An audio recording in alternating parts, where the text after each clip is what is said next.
Now you can listen to Radio Cayman everywhere. Everywhere. Can you hear me now? Everywhere. Everywhere. Yes, right from your Android or iPhone. Download the Radio Cayman app now on your Android or iOS phone. The Radio Cayman app is where you can listen to Radio Cayman everywhere you go. Everywhere we go, we go. Everywhere we go, we go. Find it in the Google Store, the Apple Store, or use the link at www.radiocayman.gov.ky.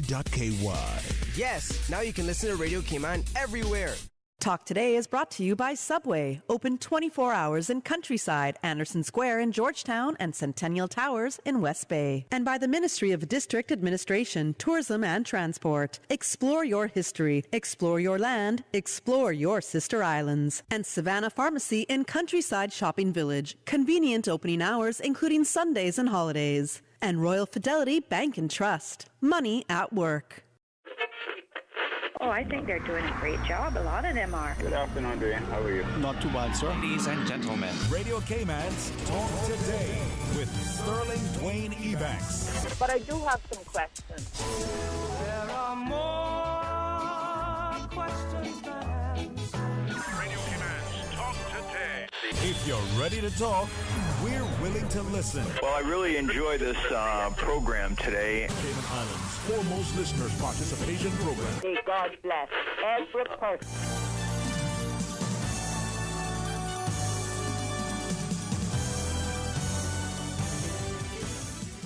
Hey, good afternoon and welcome. What a wonderful wet Wednesday. If some places you are enjoying it, well, we wanted you to be a part of it to remind us of what is the beautiful, blessed place that is the Cayman Islands. And we're going to be talking about some great things happening just shortly. You want to know what it is? Well, join us. Radio Cayman's Talk Today, the Cayman Islands' foremost listeners participation program.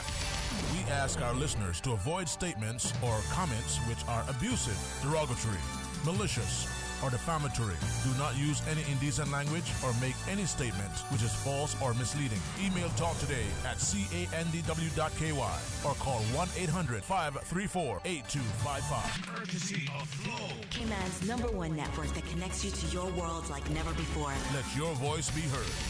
Once again, here's your host, Sterling Dwayne Ebanks.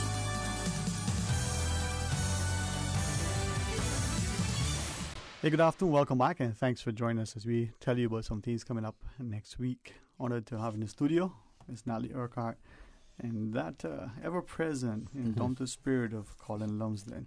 You know, if there was ever a photo or an image that epitomizes, the man who's the Renaissance. Well, Colin, that's you, man. Good afternoon, my friend. How are you? That is a good title. Oh, wow. Good afternoon. Thanks for the compliment. Happy to be here. Thank you very much, man. And it's important. But Cayman Art Weekend, the notion that we merging many things, we're able to, especially this time, go out and be about, celebrate, and to present what we have. Miss Natalie, I'm excited. Well, and there's so much to be excited about. And, sitting here with Colin, we've been collaborating and brainstorming on this for a good few months now. So to see it come to fruition next week, we've got so much to share with you today. I mean, Art Week, again, it's not an original idea, but it's something that we haven't done yet in Cayman. We've talked about it for a long time, but there are so many studios and galleries now working across all three Cayman Islands, and just having a chance to put a spotlight on those venues, all of whom have been impacted by the pandemic. Obviously, a lot of them rely very heavily on the tourism sector to sell work, and this is very much about bringing the public to them, to connect collectors with the artists and gallerists directly, to promote the sale of art and the economy of art, but really just to celebrate and get to know it better. 25 venues, we have 80 artists, and we're working across all three islands. Wow. Imagine that sounds like, one of those 25 artists. It's a good tagline. Yeah. It's incredible, though. We had no idea how many galleries and art studios were there, and particularly in Georgetown, which we're going to talk about with Colin's initiative, 10 spaces in central Georgetown now. So these places are out there. People are working and creating across Cayman, but we don't often get access to these studio spaces particularly. So I think that's what's very exciting about next week. That's the thing. Once we see this and we understand, unfortunately, when we look back in history, the importance of the creators, the artists, from the songs to the poems, to the sculptures, the paintings and the like, depicting a time. Some of it is reflecting on time past, some is projecting on what time to come. But we don't appreciate it at that time. Now is an opportunity to do so, given all that has transpired last century. I mean, last year was really long. And I think that's what's been interesting is so many people have found creativity last year. So there have been immense challenges, but at the same time opportunities for people to literally be stuck at home thinking, maybe I'll start painting again, or maybe I'll start documenting things with photography or writing, creating music. I danced around my house a few times myself, so a little bit of dancing in there too. But I think that has really, I think we're not interested in going back to exactly how things were. We want to embrace the creativity in all of us, and I think that that's why we're seeing more of these spaces open up. And what we can do as a community now is go out and support the artists, support the galleries. You don't have to buy work. We encourage people to think about that. There's so many levels of engaging, from prints to photographs to original artworks. But just go out there and get to know these spaces and learn about the art that's happening in Cayman. Yeah, but Colin, as an architect, I mean, we see architecture, urban planning, we see just the creatives themselves doing so much, and I'm reminded, you can guide me if I have mistakenly recall, but the last time that the world was experiencing something almost like this, we saw sanatoriums coming out where people used outdoor spaces as a way to heal. We see architecture and design responding to societal sort of demands, as it were. In Cayman, the outdoor space has been championed, but never sufficient to the extent that you are. I'm going to start off with a quote by one of my favorite architects, which is Sir David Ajaya. The quote says something like, "Art and architecture is a physical representation of social change," and understanding that in terms of our space, our outdoor space, or creative space internally, I think is important. I think this idea, which was born through the National Gallery and Natalie, is a tremendous idea that fits well within the Georgetown Revitalization Initiative, and we're on board because we see it as a good catalyst or platform for change. I think the timing is perfect for this. Nobody's traveling; everyone is here, and we're all exploring our space in different ways. So I think this is a collaborative, multidimensional it's celebration of art, and it's artists, purveyors of art, I should say. And I think it's just a tremendous thing, being able to move through Georgetown and the sister islands and through Cayman, just looking at art through different optics, different eyes, just speaking to other people. I think it's something that's unprecedented in Cayman on this scale, and I am thrilled and looking forward to this. I'm very thankful that we were included in this whole initiative, and I think we just can't wait. Yeah. Well, as you talked about, I mean, one that always comes to mind, that mantra, less is more. And in this space, if we have, more outdoor spaces, because we have less sort of concrete, less high rises, less imposition on the natural sort of environment, we can get a more enjoyment. Not only this, this initiative came out week gives us, whether it's those who love art, who may be drawn to something creative, who may just need a space to breathe and to explore and to experience, but also to be excited. When we look at the artists that are here. Well, and 80 artists, think about how diverse the artwork is being presented. So, whether you love abstract art, and a lot of people don't, but if you love picturesque realism, sculpture, painting, photography, all of these spaces are championing different types of art. So it's a great chance to kind of look at this huge scope of creativity that's being practiced across Cayman. And when I say Cayman, I mean all 3 Cayman Islands, of course. But it's been fun as well as a curator to kind of rediscover some of these spaces, but also to collaborate with Colin and the Georgetown Revitalization team, because a lot of the work that they're doing in Central Georgetown in terms of opening up, bringing new audiences to the space, is really starting to have this kind of catalyst effect to see these creative spaces pop up. And when you think of urban renewal and revitalization, it's creatives that are often the first people there. And to find 10 venues, and that is a combination of, the truly established people like Ali Banks, who has been there forever, even though his studio is still the most elusive spot not in Cayman. You try and find it, and you drive round and round, and it's right in front of you. Deliberate. It is totally deliberate. Is. He loves that. He's chuckling the whole time, and I'm like, Al, I can't find it again. I've been right in here front of you. hundreds of Turn times. Look up. Of course, Al is the anchor, with that creative scene in Georgetown. Then Carlos Garcia has opened up a space next door. We've got Parcel 110. Other, really unique galleries like Guy Harvey with particularly sort of nature and marine art. And that just shows you a very small snippet of just how many spaces we're looking at. And if you think about, one of our bigger strategic concept with Georgetown Revitalization is diversity and inclusiveness. Yeah. And when I say that, diversity in age, group, color, culture, everything. Everything. Yeah. And if you look at the diversity in even spaces, you're going from Shedden Road to North Church Street to the center of Georgetown, all in a few hours at one event. So it gives people a chance to experience the different sides of Cayman, the different types of event, different cultural groups, and all these other things. It's a communication thing for us, having people meet and greet and talk and exchange ideas. I think that's one of the biggest thing right now in terms of getting over this pandemic is being able to move into that era where we're mentally stable and stimulating our creative minds and such. So I think this event is really a genius idea in terms of fostering those ideas. Indeed. And speaking sort of inclusivity, we want to make this as accessible as possible to people. So there's no admission fee. Everything is completely free.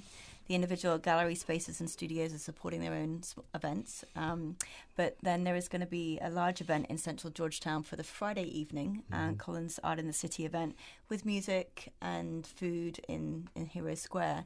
But there's a bus tour, which is what's so exciting about this, that gives you access to all of these venues.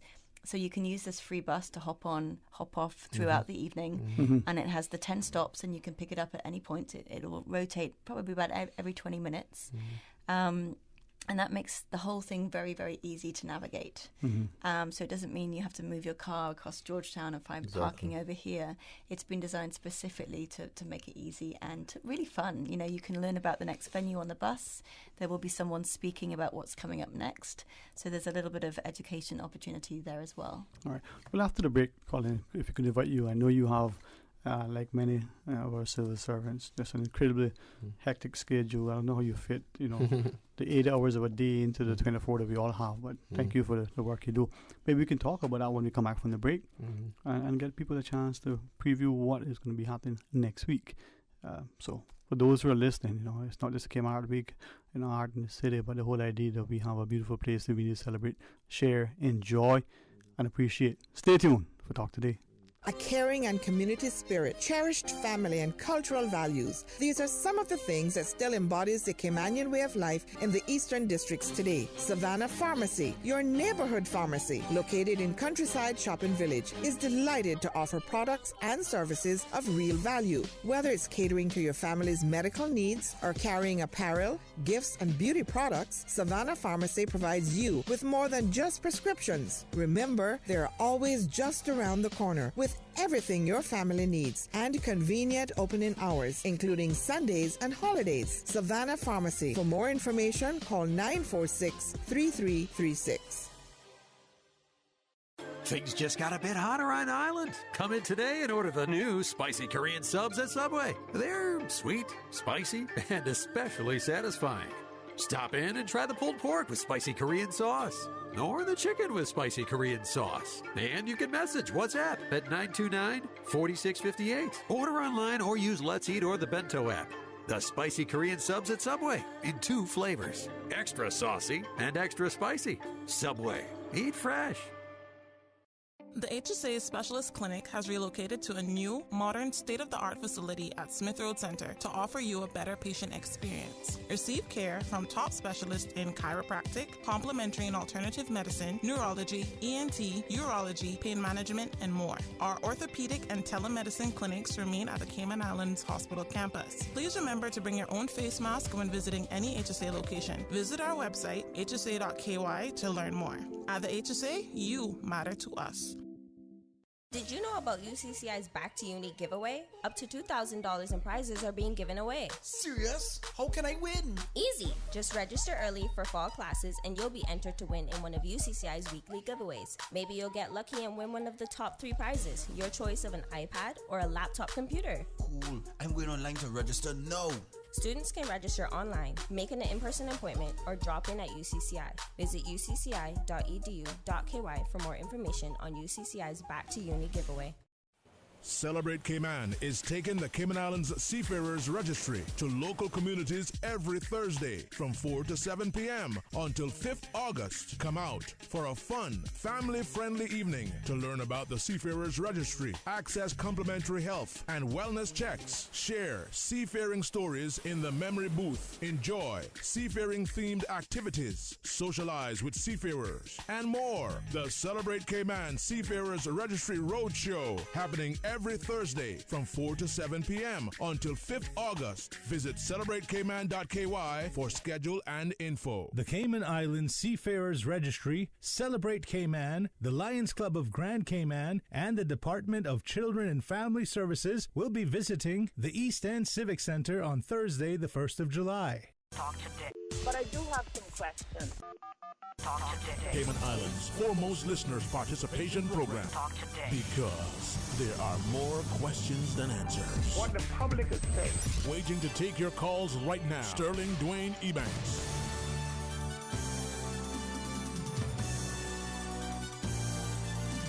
Hey, good afternoon. Welcome back, and thanks for joining us. Thanks too to Colin Lumsden and Miss Natalie Urquhart for sharing with us.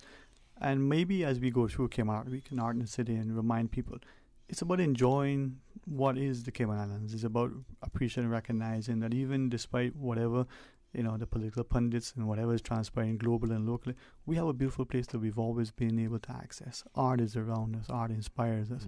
My daughter reminds me, without art, the earth would just be right? She told me that when she was young, and I've never forgotten. It took me a while to realize, oh yeah, that's how you spell it. It's a good tagline. We should use that. I'm sure she saw it somewhere, but I've always reminded, because art is not only the beauty is in the eye of the beholder, but it's something that's expressive. Good friend, look at their photography, and you can see it. You'll be there when they're taking the photo, but when it's developing, you look at it, it's magnified. You can see so much that the naked eye wasn't able then to comprehend, to process when you look at the photograph. But think of the artist who's just created that last painting.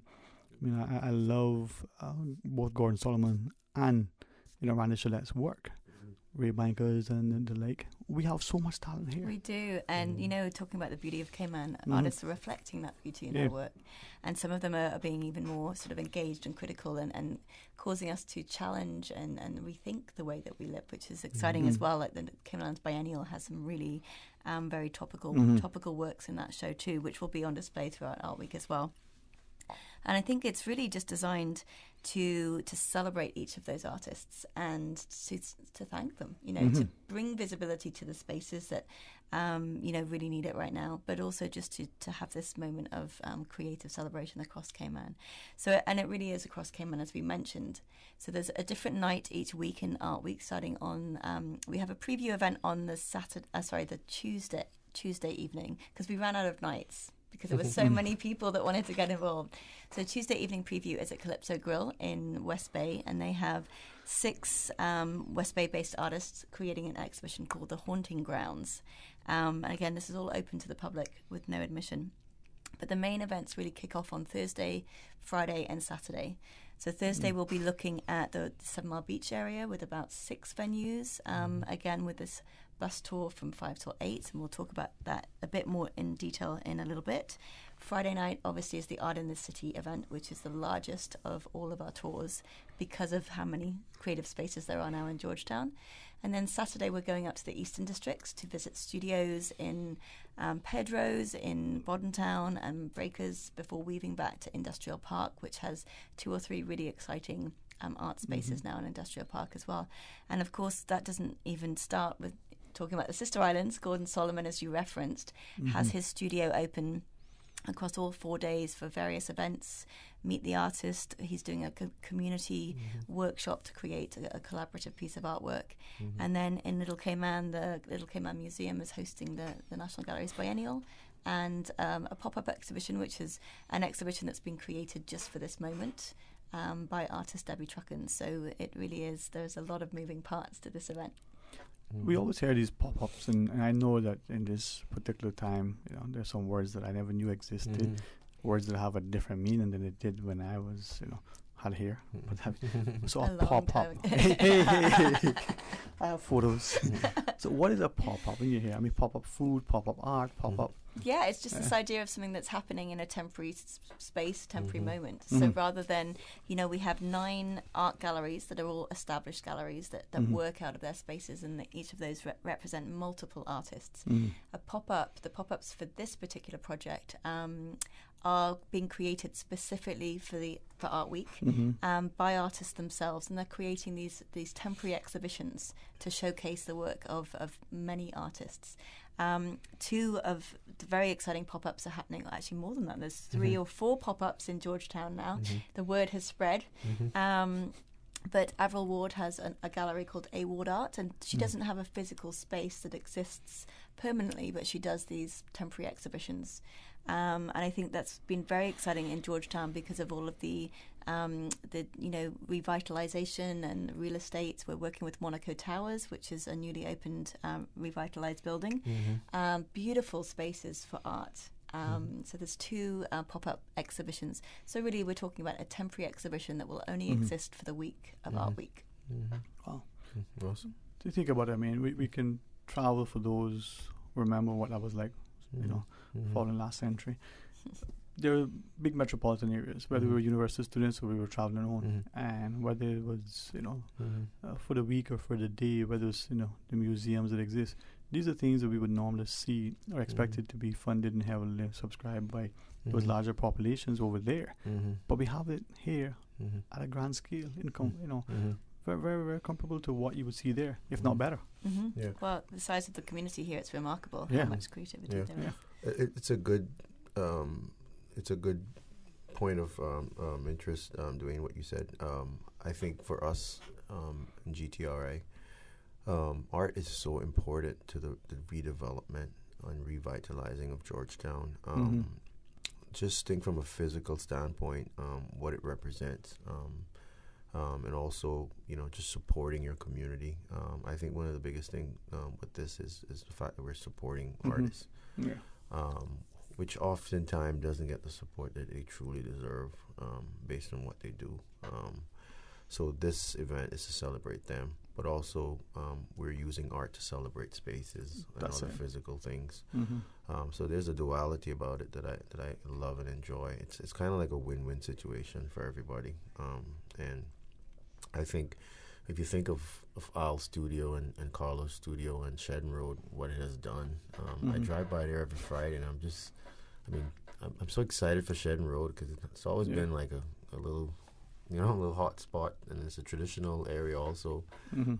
It's almost like a lively, vein-like community that's intrinsically a part of Cayman's history and Georgetown's history. So we talk about revitalizing. It's not a physical thing for us. You see over the last few years we've been working on culture and food and music. We've been working with the Cayman Music Association. We've been working with different entities when it comes to food and just all those little cultural tidbits, putting them together, almost like a kit of parts, to kind of show the interest that Georgetown and the island itself has. I think is very important. And so for this event, like I said, the multidimensional of things to be done. Natalie just went through the entire catalog of events that's going to happen, from 7 Mile Beach to Cayman Brac to East End. I think it's across the country. Yeah.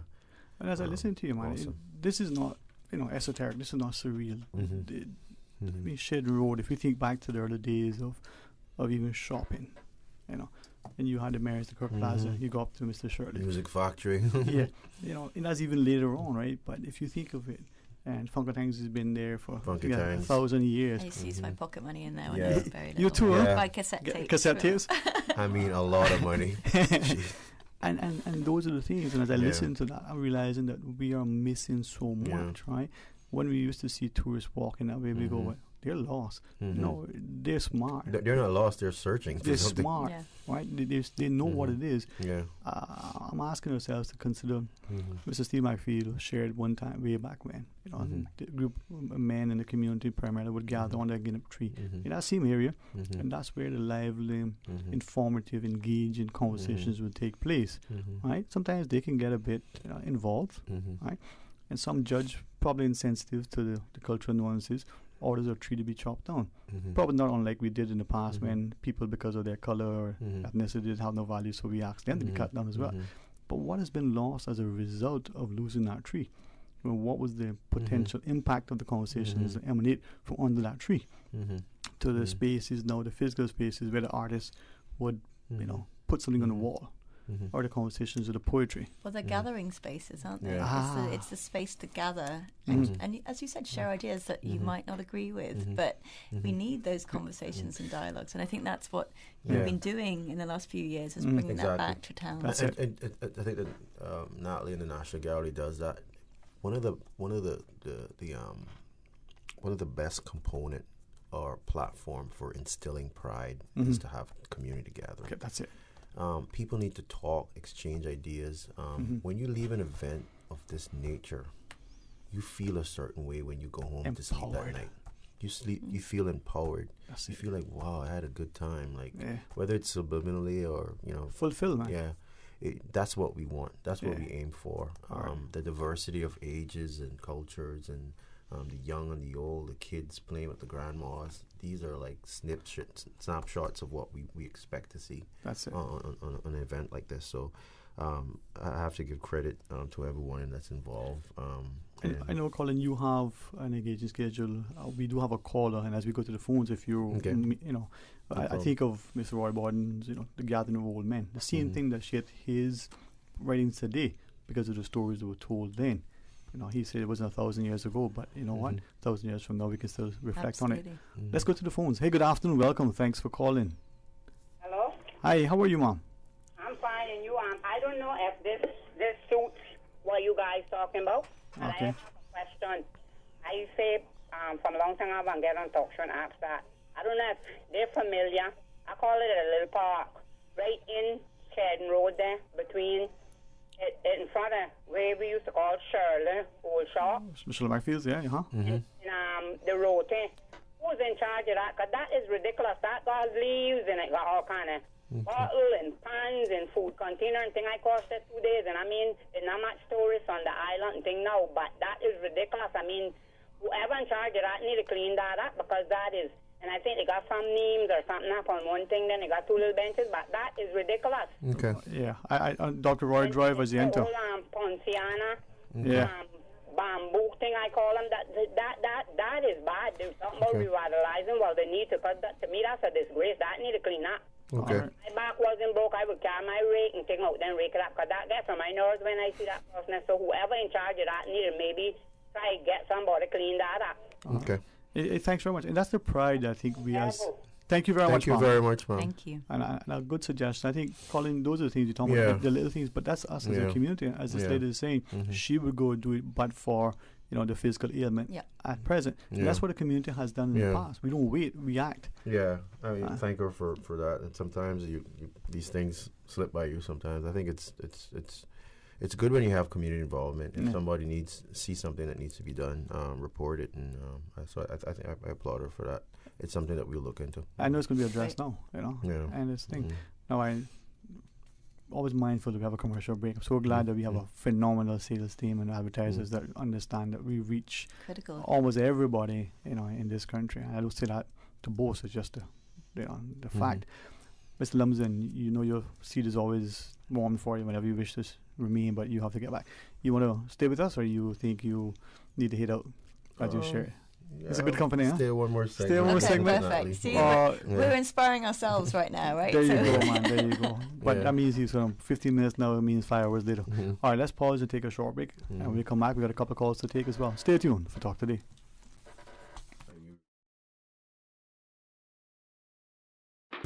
Busy. Feel like there's not just enough hours in the day.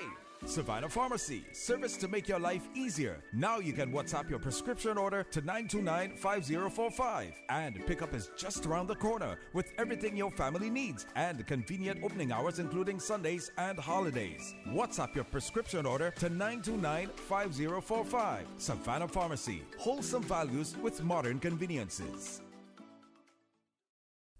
Freedom, Cayman Brack. Freedom, Little Cayman. Soft breezes, blue waters, no traffic.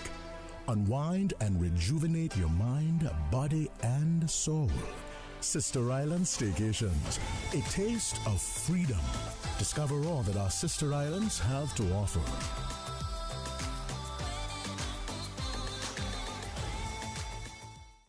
Cybercrime happens online or through the technology we use every day. Anyone can be a victim of cybercrime, whether you are a young person being bullied or harassed online, or an older person or business who's been scammed out of money or personal data. Cybercrime is an issue that touches all of us. The Cayman Islands government has therefore created an online resource to help keep you cyber safe in an ever-changing world. In online situations, it is better to be cyber safe than sorry. Learn now to protect yourself against cybercrime. Visit gov.ky/cybersafe.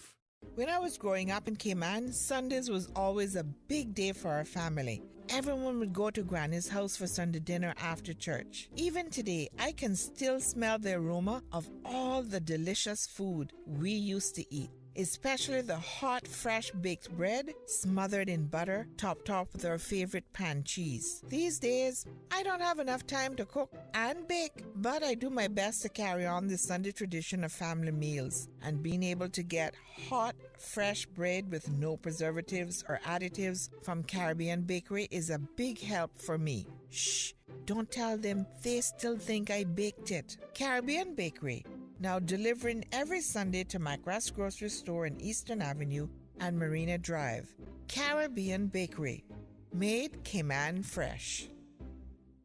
Attention all tourism stipend recipients. Have you completed the mandatory stipend survey?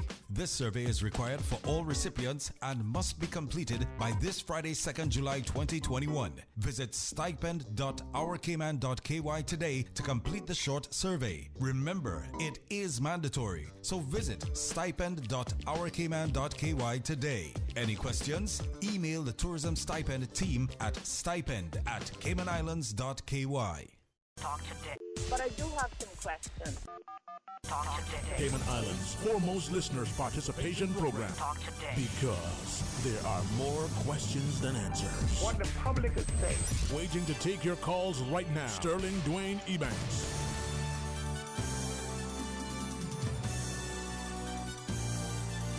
Hey, good afternoon. Welcome back, and thanks for joining us. As we talk about Cayman Art Week and art in the city, in particular next Friday, we've got Natalie Urquhart and Colin Lumsden. I think a better collaborative team couldn't be assembled if we tried. We have a quick call. I know minutes are ticking away as you get back to your schedules. Let's go join a caller. Hey, good afternoon. Thank you for calling. Good afternoon. Good afternoon and good afternoon to you, panel. And to you, Mom. Thank you for sharing. Yes, I guess I would change the subject a bit like how my friend just did. You know, I've been watching that little park for some time now down there on Dr. Oy's Drive. And it's a shame the condition it's in for being, you know, so almost right in Georgetown to a degree. Might be a little bit on the outskirts, but it's still in Georgetown. Mm-hmm. And I was wondering why it's not being maintained, because when they first put that there, it was maintained regular. Mm-hmm. And the people in that area was always having some sort of entertainment there. And all of a sudden now it's gone down. But I've been watching it, and I did have intentions and calling to talk about it. But after my friend just called and spoke about it, I said, well, I just add my 2 cents right now. Mm-hmm. Well, thank you for that. All right, thanks. Have a great one. You too. Thank you. Bye-bye. It's definitely on the radar now, isn't it? Yeah. Well, maybe a community committee or something would be great to help. Yeah, it's going to be addressed. Well. Yeah, fantastic. We'll address it. All right. It's just one of those things that maybe that somehow just didn't get an opportunity. Well, we've got a number of commercial interests in the area. Mm-hmm. Many of those companies have groups that go and do community work, maybe a partnership through the Georgetown Revitalization Initiative, the residential community and the corporate community. Quick project, and a wonderful day. We're all about collaboration. There you go. Right? This is what makes this work, is. right? Yeah, absolutely, absolutely. So many players involved, and this is really how Cayman Art Week has come about in itself. Many hands make light work, and I think from what you were sharing, but I'm excited to hear about the collaborative effort and all the partners and the like. It is. I mean, lead partners, as we've mentioned, Georgetown Revitalization Initiative, the National Gallery, of course, Provenance Properties, Cayman Islands. We're working with the amazing Susan Oldie, who is the patron of Art Week, big supporter of the arts over many, many years, and of course the chairperson of the National Gallery. And then lots of smaller organisations. I mean, every single one of these 25 art venues themselves are partners because they're opening up their spaces, they're putting on drinks and things for people when they come in, refreshments, so you can spend as long or as short a time in any of these venues. And I think it's really critical to remind everyone, it's, you know, we're encouraging the sale of art, we're encouraging the economy, the creative economy at a time which is has been very, very difficult for anyone in the hospitality sector.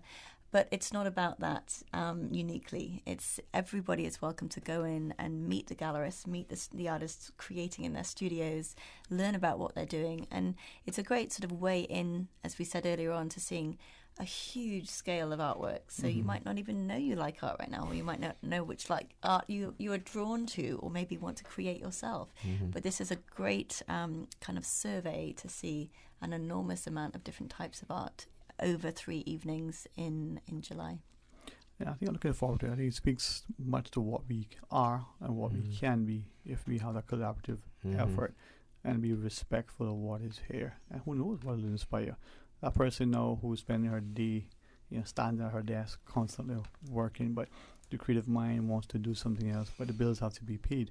Well, the creatives are challenged. No concerts are on, no plays are being performed, audiences are silenced. You know, a lot of the performers in organisations like the Orchestra and Choir are all volunteers. And of course, this is a volunteer-led initiative as well. But that's only sustainable for, a few years, and then you all get quite tired. So I know as the Orchestra and Choir grow and professionalise, that's something that they're looking at. At the National Gallery now, if we're working with the solo artists, we do try and do artist fees for exhibitions if we can get sponsorship support, again, to give back so that it is a partnership. But this, of course, is really helping those artists create for longer by selling work. I just spoke to Yone Parry today, and, he's a remarkable artist and would love to work full-time. But we need a market that helps support that. That's right. And, this year we're here as this is for the local community this year, but we are hoping to grow this as a tourism initiative. We do have support from the Department of Tourism this year as well, which is fantastic. All right. Well, so longer term, it's got a lot of potential. Well, this is a conversation that should continue. If you're amenable, we have maybe time for one final quick call. Let's go to our phones. Hey, good afternoon. Welcome. Thanks for calling. Good afternoon, Mr. Sterling Green Ebanks. The Red Honourable himself. Good afternoon, sir. How are you? Good afternoon, and good morning to your guests. Good morning. Morning. Or afternoon. Good afternoon. I was not going to call, but I heard you call my name on the radio. I hope you don't mind, man. You're a name that I like to mention. So I had to respond. Yes, sir.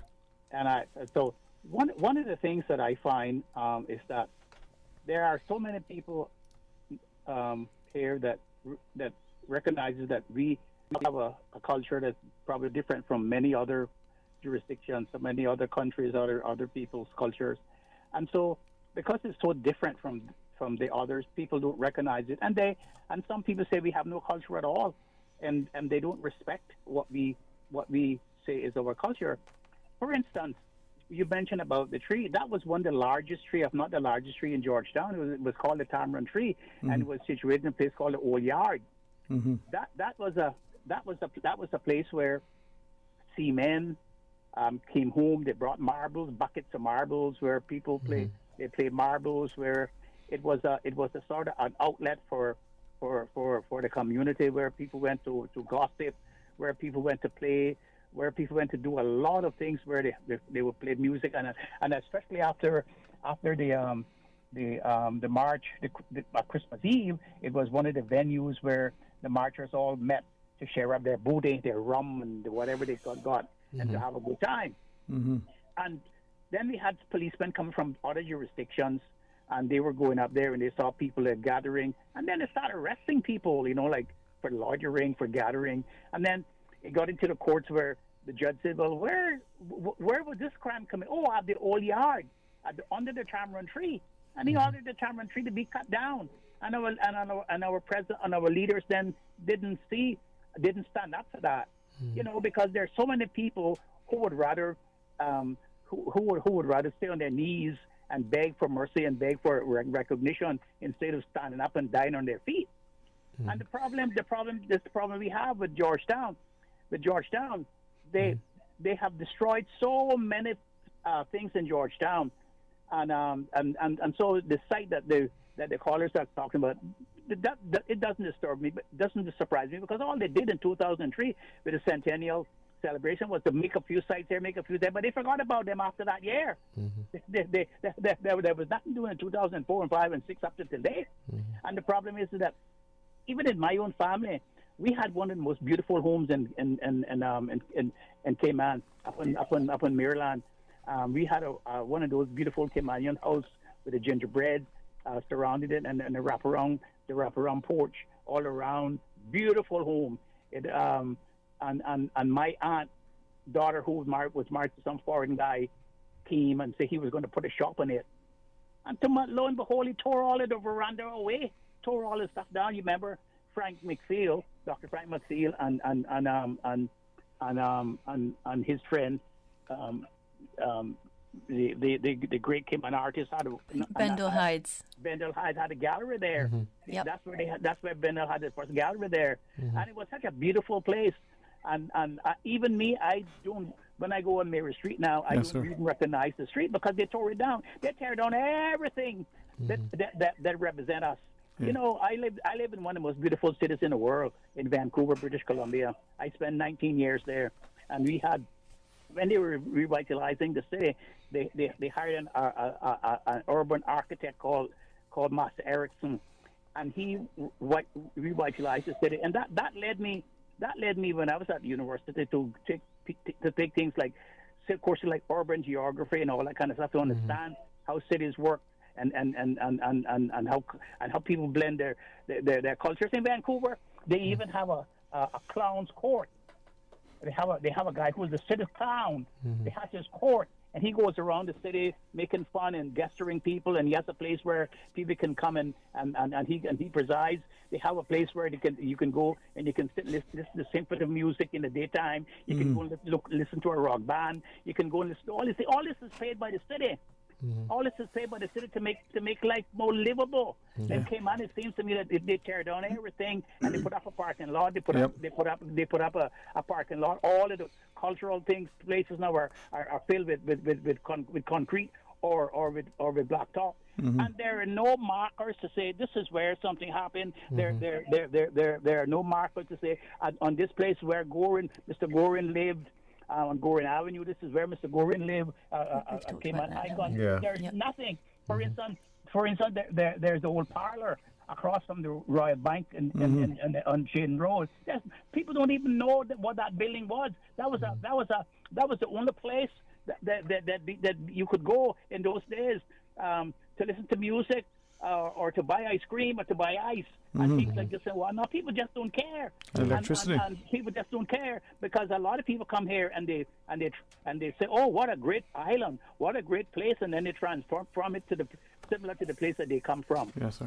Thank you very much, Mr. McPhail. Apologies, but thank you very much for that. And again, that's why I was going to say, I know we've talked about this idea that they do in the UK with the plaques. You know, they have blue plaques for cultural spaces for famous people that lived, or not even famous people, but people have made a difference in their community, which would be a great way of recognizing. Sorry, Dr. Frank is right. I mean, Dr. Steve. Dr. Steve. Dr. Steve is right. I think the approach that we've taken is a multi-dimensional approach with Georgetown. It's not just beautification or a physical changing of the city. There's lots of things that need to be undone. We realize that the planning laws and other things were very insensitive to Georgetown itself as an urban setting. So those are things. The country. Yeah. So those are things that we're combing through and making sure. And Cayman is not unique in terms of what happened to their cities. Lots of cities suffered from recent ideas about planning and urban planning. So a lot of those things we're working on to try and reverse first. If you want to get to in the right direction, sometimes you have to stop. So, and he's right about some of the concrete massivities that are encroaching on neighborhoods. We have documented some of these things, and these are things that we're looking in the future to correct. And just hopping back to the Art Week, you're trying to create pride again. It's bringing people together through community gathering. This event is that big Guinep tree that we're all going to gather around. I love that.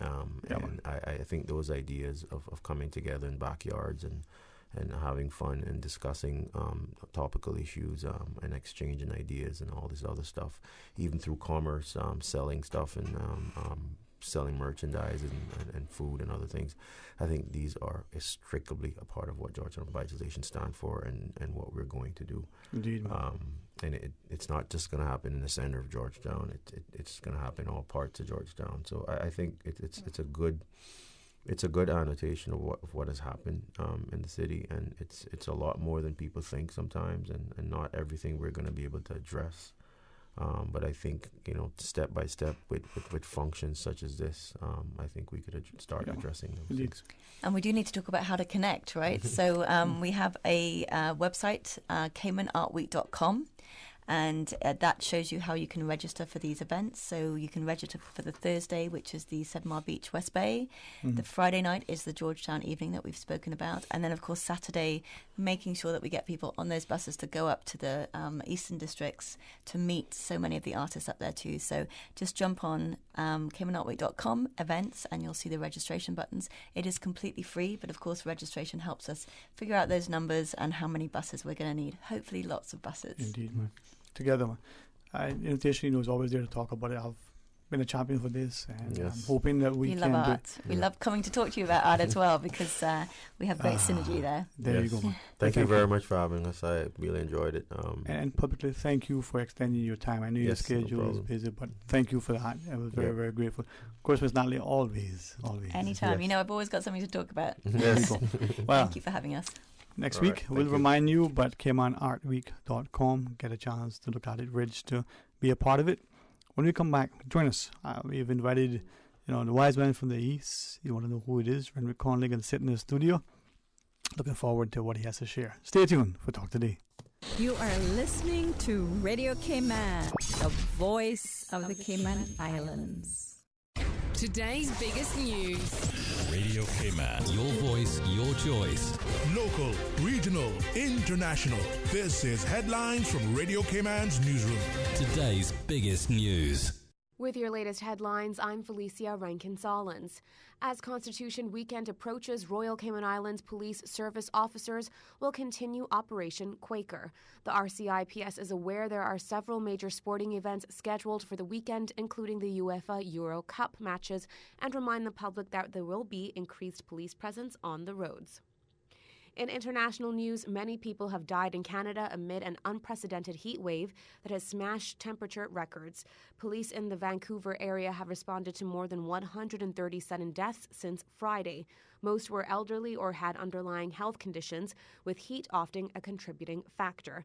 Canada broke its temperature record for a third straight day on Tuesday at 121.3 degrees Fahrenheit in Lytton, British Columbia. Residents of a Florida apartment building that collapsed last week received a letter in April warning of worsening structural damage.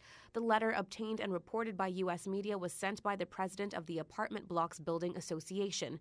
It said damage that was first reported in 2018 had gotten significantly worse and would soon begin to multiply without immediate repairs. At least 12 people were killed and 149 more are still missing in the collapse. Ex-President Donald Trump's company and its finance chief are expected to be charged with alleged tax-related crimes, according to U.S. media reports. The Manhattan District Attorney's Office will bring charges against the Trump Organization and Alan Weisselberg on Thursday, outlets said. These are your headlines. I'm Felicia Rankin-Solins. For the latest in news and information, follow Radio Cayman on social media, Facebook, Instagram, Twitter. Download the Radio Cayman app or log on to our website, radiocayman.gov.ky. 89.9 Radio Cayman helps you to weather the storm during this hurricane season. One of the most crucial elements of hurricane preparedness is storm awareness. During the season, it is of utmost importance to pay attention to the latest local weather forecasts, as hurricanes do not suddenly form or strike. There are various methods of advanced notification. Utilizing such may be the difference between a favorable outcome and disaster. Both television and radio serve as excellent mediums with up-to-the-minute storm path information in the wake of a hurricane.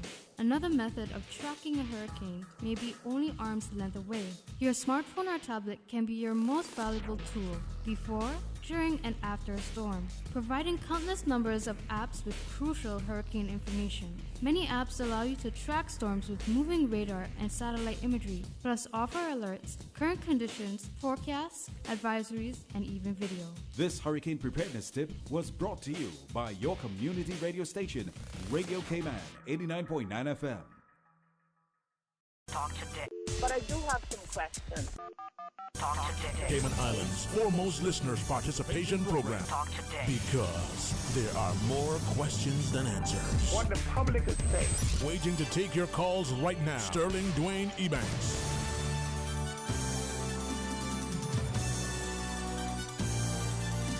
Hey, good afternoon and welcome back, and thanks for joining us. And thanks to all who would allow me to extend an invitation, and they so graciously accept. And sometimes, that drive from even the center of town into the studio may seem long, but when you come in from further out, I gotta be appreciative. So, Mr. Ronnie Conley, my friend, welcome, man. Thank you for coming on board today. Thank you for the invitation, man. And a little correction there, not coming from too far out. I know.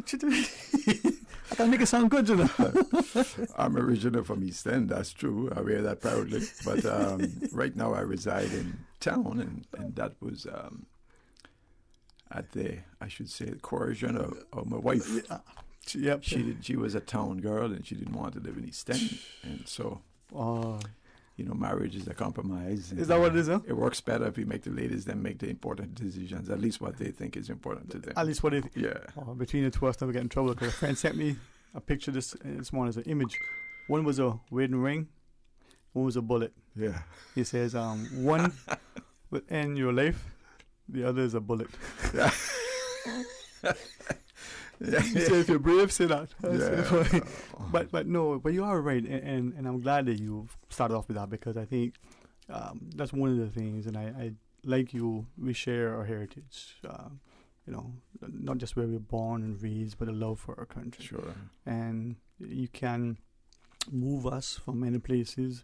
Those of us who either have families who live overseas will understand that they've adopted that new land, but they've always had their heart here. We see that with those who've come here equally. They love where they are. They still have their homeland. It's about melding that together. Sure. Just like the East End of marries the Georgetown. They're both Caymanian. They go back generations. Yeah. But there is a preference for their space and their place. And even for you, that like Isaac Rankin, like many, driving from West Bay to East End, it's just like maybe walking next door to your neighbor. That's you right. do it every day, you do it willingly, and when you don't, you miss it. Mm-hmm. Right? So your Easton heart is where.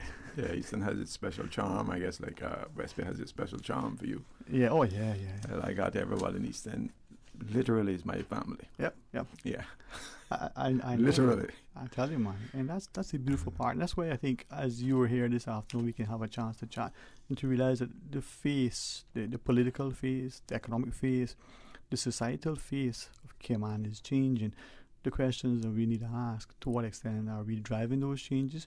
How are we responding to those changes? Are we able to embrace them? And when we think of some of the global pushes, alternative medicine, for instance, one of the great pharmacists over the Health Services Authority is excited to announce that we're going to have a new clinic, a new pharmacy, going to talk about alternative treatments and therapies and the like. And when that is sort of open, it's going to be something that we can look at. We look at people who look at their health as truly their wealth, their bodies as a temple, but may not necessarily be so inclined to accept the newest and latest prescription drug. Is there a thing that, and I harken back to what I still know is the practice in our less developed areas of East End, West Bay, Camelback, and parts of Georgetown, and Bordentown and Northside, where the families still have those medicinal treatments, right? You want to increase your appetite, you get a little Ceres C, right? You want a little help in something else, but your grandmother might be able to tell you if your mother has forgotten. Sadly, how do we know? True. Well, the issue of personal health and by extension then the health of a community is something very near and dear to me. It is a passion of mine. So I have pursued it ever since. And currently I'm of the mindset that I don't think it would be a bad idea for the government to have a national health advisor, which is and that person's only I should say responsibility is to disseminate information about ways in which we can help ourselves, devoid of having to rely extensively on or exclusively on pharmaceutical drugs. Because the term alternative health or alternative health approaches, to me, is a misnomer. Has such a negative connotation, huh? The pharmaceutical industry, and I value it greatly. I can see its value in everything else. But that is the Johnny come lately. Yeah, and it's also before that, we depended on nature.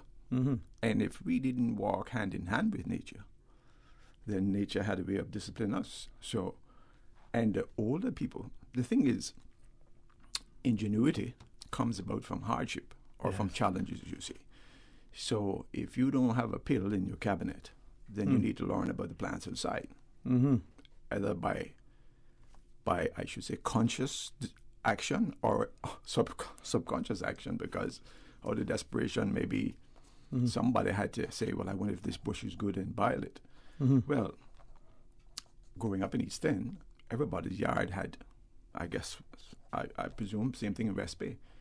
We had a whole plethora of plants that were identified as healing plants. I've come to find out that almost all plants have medicinal possibilities in the human body because they develop these chemicals to protect themselves. These phytochemicals we keep talking about, right? But yet we ignore. They protect themselves from the sun because the Lord giveth and the Lord taketh away. So they need the sun, but they have to know what the sun can do, and they're aware of that. I mean, plants are. And so they fortify themselves, and nature provides for them to be able to fortify themselves. So the same way with you. If you know what's going on, or you make it your business to know what's going on, then you can find out that you might have a right pharmacy right in your backyard.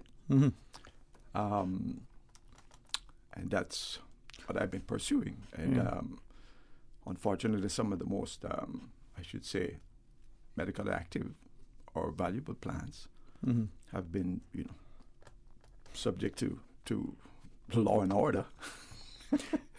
And namely cannabis, but that's another subject. I don't know if you want to breach that here. Well, but could we at some point? Now, sure. I recognize that we do have another sponsor break to take, but when we come back, talk about that, because I want people to get to understand that these conversations, whether it's about, as we had earlier, sort of revitalizing the nation from its built environment to the societal spaces, but to talking about medicinal plants, to maybe challenging and champion some of the accepted norms of the day. And because of my respect, for you as a person and my knowledge of you was, this is a great example of sincerity. That's what I strive to be. Yeah. I can't always be good, but I can be sincere. Yeah. And that is truthful. Something. Yeah. And, despite the imposing frame that you are, you're amenable, you're gentle, you're, has a sense of humility. That may harken back to the great upbringing in East End. But I have to thank Mom and Dad for that, and grandmothers and everybody else. That is it. And that's the spirit that is the Cayman psyche. And I would like to, maybe in our discussions, sort of read that in so people appreciate that this is about dialogue and discussion and discourse. Exactly. It's not just division and dissension, but it's about being willing to speak a mind that is respectful.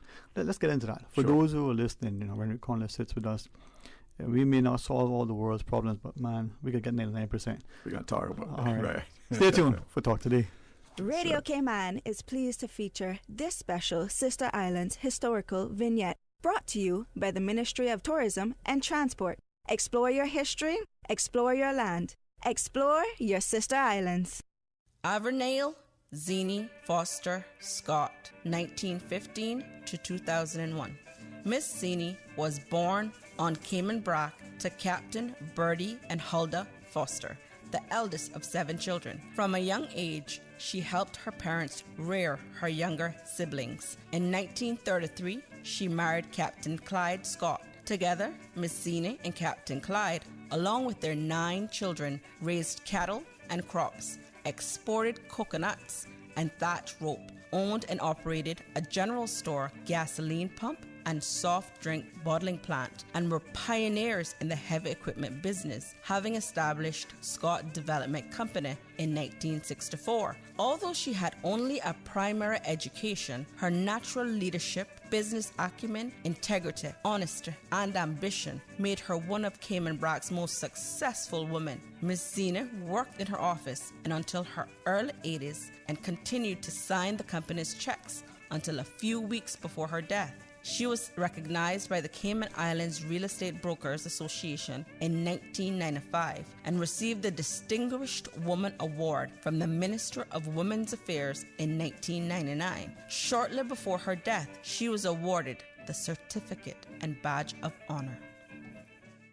Radio Cayman is pleased to feature this special Sister Islands historical vignette brought to you by the Ministry of Tourism and Transport. Explore your history, explore your land, explore your sister islands.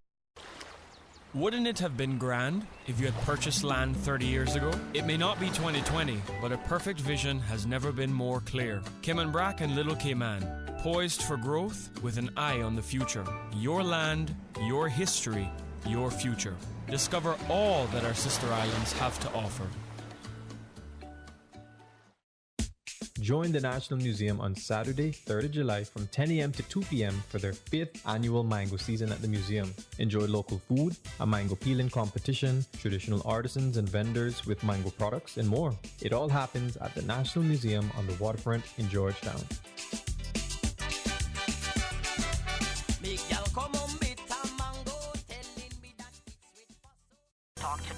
But I do have some questions. Cayman Islands' foremost listeners participation program.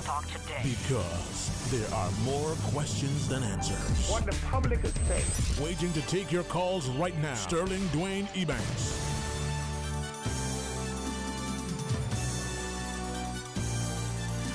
Hey, good afternoon, welcome back, and thanks for joining us. And to those who are listening, those who are sharing, we certainly appreciate you taking time. And to all of our guests who come and share. Today, Renwick Conley, for me to look within our society, as discussion earlier, speak to all those who are here as artists and creators and the like, but those who are public champions, well-read, well-positioned to share respectfully with a sense of humility and integrity, perspective. We now need to be receptive to that.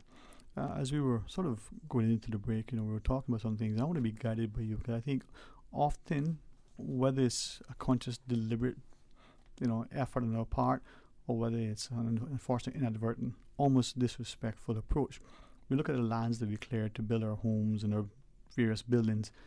How many, plants, weeds, little bushes that we have discarded, destroyed, probably just decimated completely, without even understanding the incredible value that they have to our health that could be monetized if we were so willing to explore.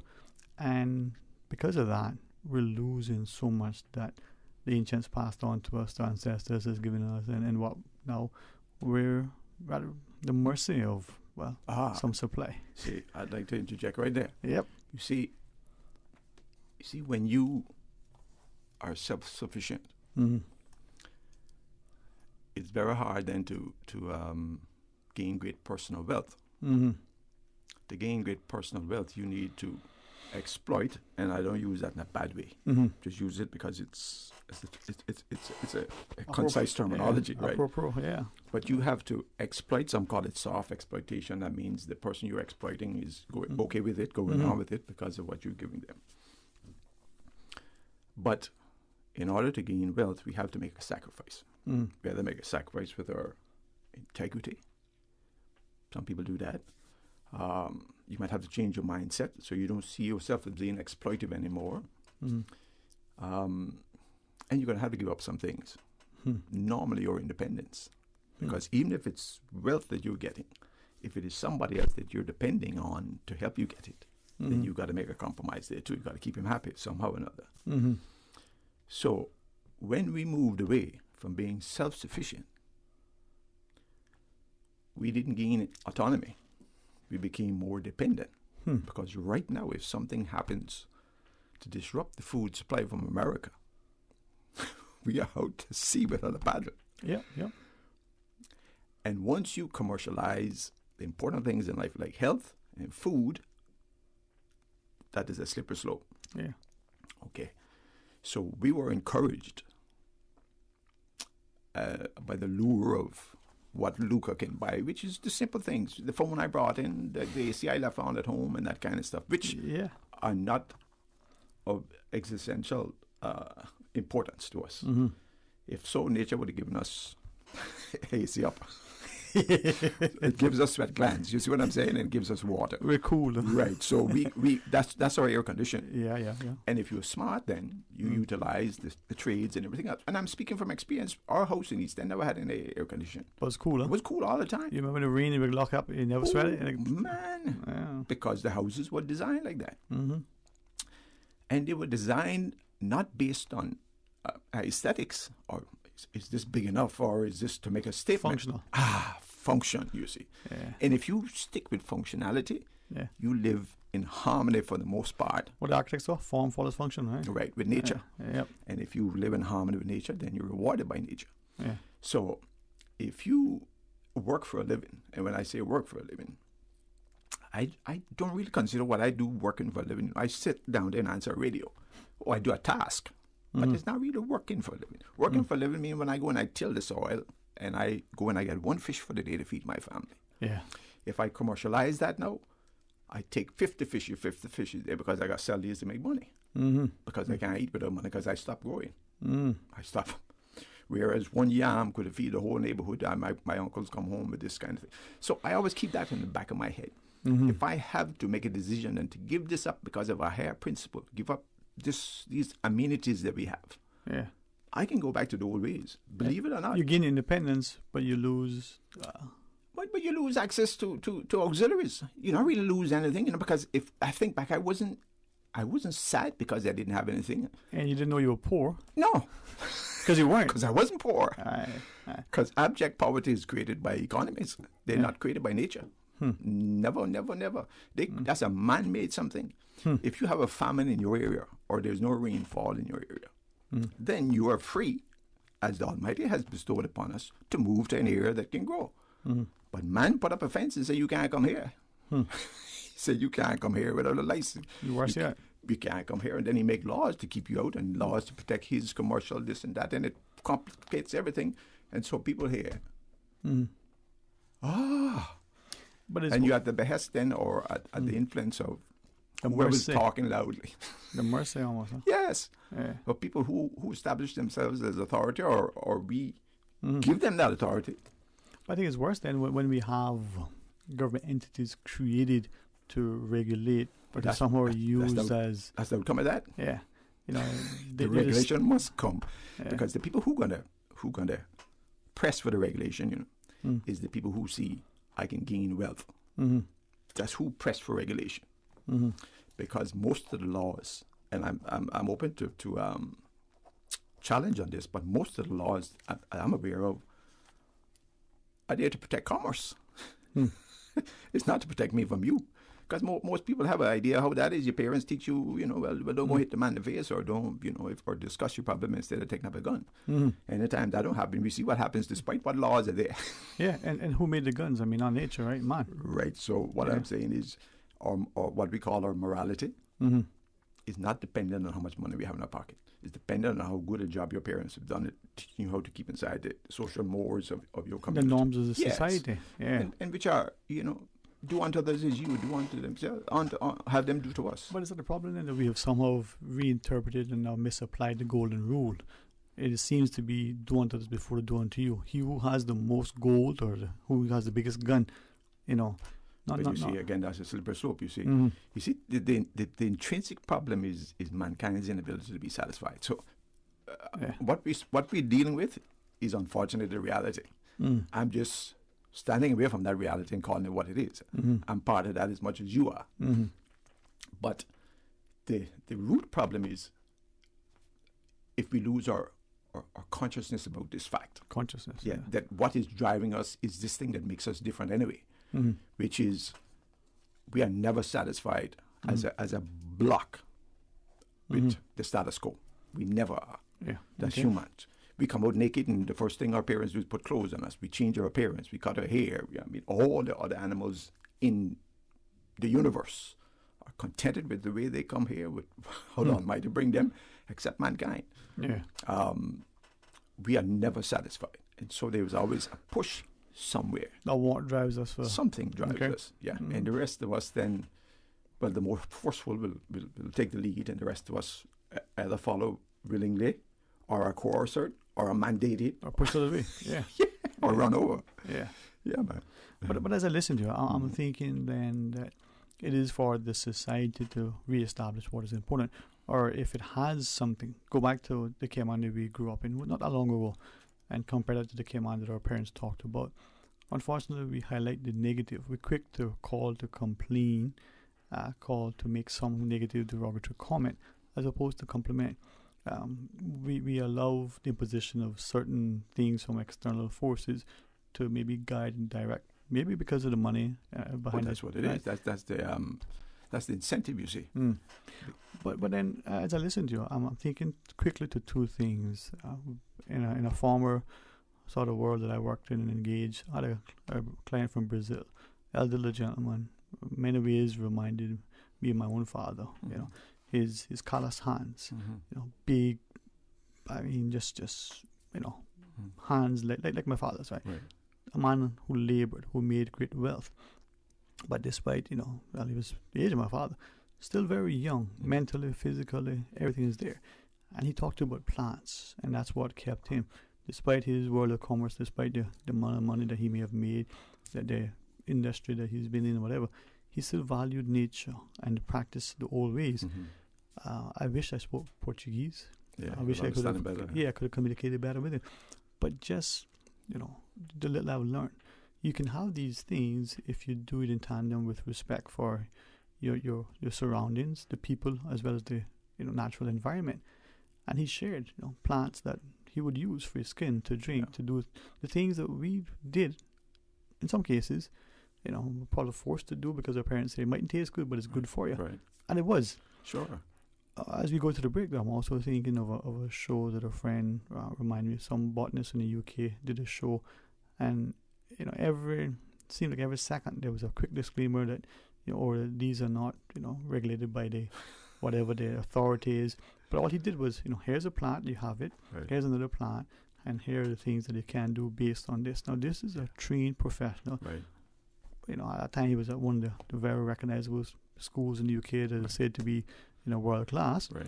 And he said, I'm going to give it to you as a friend. Not going to treat you with anything, but look at what it can do. Yeah. Try it for yourself. Yeah. And this is something that, as a scientist, he is helping you to understand. Sure. Just like our grandmothers would do, go in the bush and get this thing.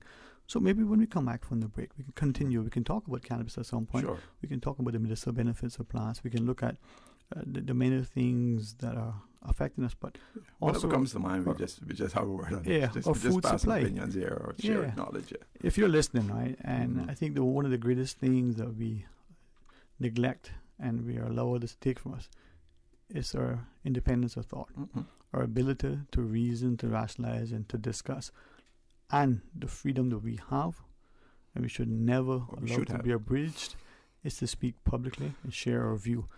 Too many of us have been castigated, ostracized, maligned, and otherwise, mistreated simply because we just had the good, instruction to speak. Sure. We want to hear from you. 9498037. Or if you want us to pay for it, Flo has made it a toll-free call. Sometimes the beep's there when you call, sometimes it isn't. Sometimes you get disconnected. Has nothing to do with us or the staff here, but call 1-800-534-8255. Stay tuned for Talk Today. At Subway, we know a meal isn't quite complete without a side, and that's why we're introducing waffle fries. Subway's waffle fries are oven-baked softness with extra crispy edge, giving a satisfying taste to be enjoyed as is or in any of Subway's dipping sauces. Order waffle fries as a side item for $2 or make it a meal deal. Subway, eat fresh. Make your house into a home. Welcome to Brand Source Home Gallery, your source for premium products and a premium experience. We'll design and install your dream kitchen with crafted cabinets, complemented with elegant appliances. We'll fill it with quality houseware and cookware. Custom designed closet and storage solutions organize and beautify any area. And with the finest bedding, you'll get a perfect night's sleep knowing Brand Source Home Gallery has everything you need to make your house a home.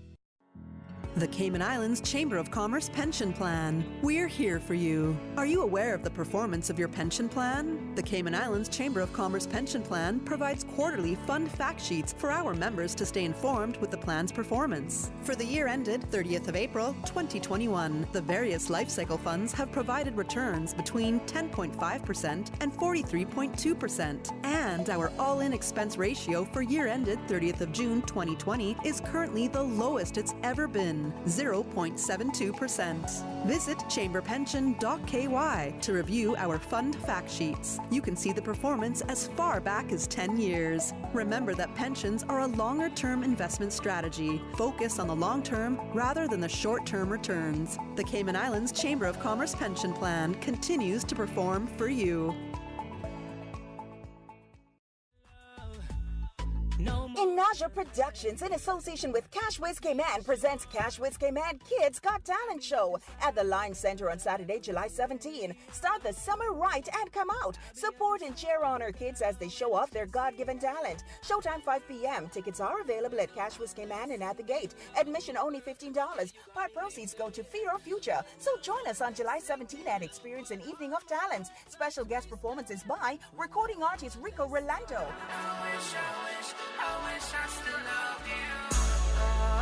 Steel Pan solo act Ruby Pelita and CKGT 2018 winner magician Joshua Cowell. Cayman Kids Got Talent is sponsored by Cashways, CUC, Health City, Ministry of Financial Services and Commerce, People's Choice Groceries, LED Lighting Engineering and Design, KPMG, Seaport Marine, Butterfield Bank, the #1 shoe shop, K-Cool Ice Cream, CL Construction, Cellular World, Radio Cayman, Breeze FM and Inaja Productions.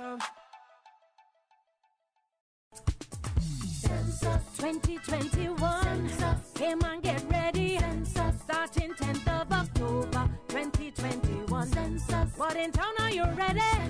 Georgetown, we coming. Your info will be secret. Northside, get ready. Information is secret.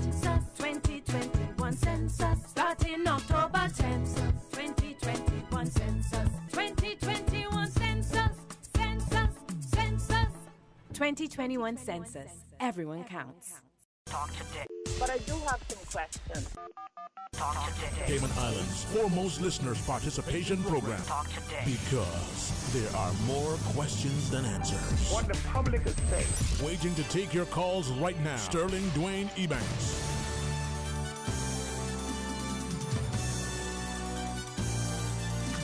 Hey, good afternoon. Welcome back, and thanks for joining us. And thanks for listening and sharing your thoughts, and thanks to Renwick Corner for being part of our discussion. My good friend, we do have a caller online. Okay. As we, Coach, what do you say? Come, let us reason. Let's go let to the us phones. reason. Hey, welcome. Good afternoon. Thanks for calling. Hello, good afternoon. Yes, Mr. Sterling Dwayne. Good afternoon. How are you? Sir, I am blessed and thankful, and if you have made time your day to give us a call, I am honored. How are you, sir? I'm doing well. I'm doing well. I called because I want to agree with the sentiments you expressed. I have said, Sterling Dwayne. Yes, sir. That at the present time, Caymanians are in a battle for the soul of what some people call the soul of the nation. You see, I usually try to not to refer to the Cayman Islands as a nation because there are certain other criteria we still have to meet in order to become a nation. But for purposes of this conversation, I will say that we are in a battle for the soul of the nation. Understood. And I want to begin by making this reflection.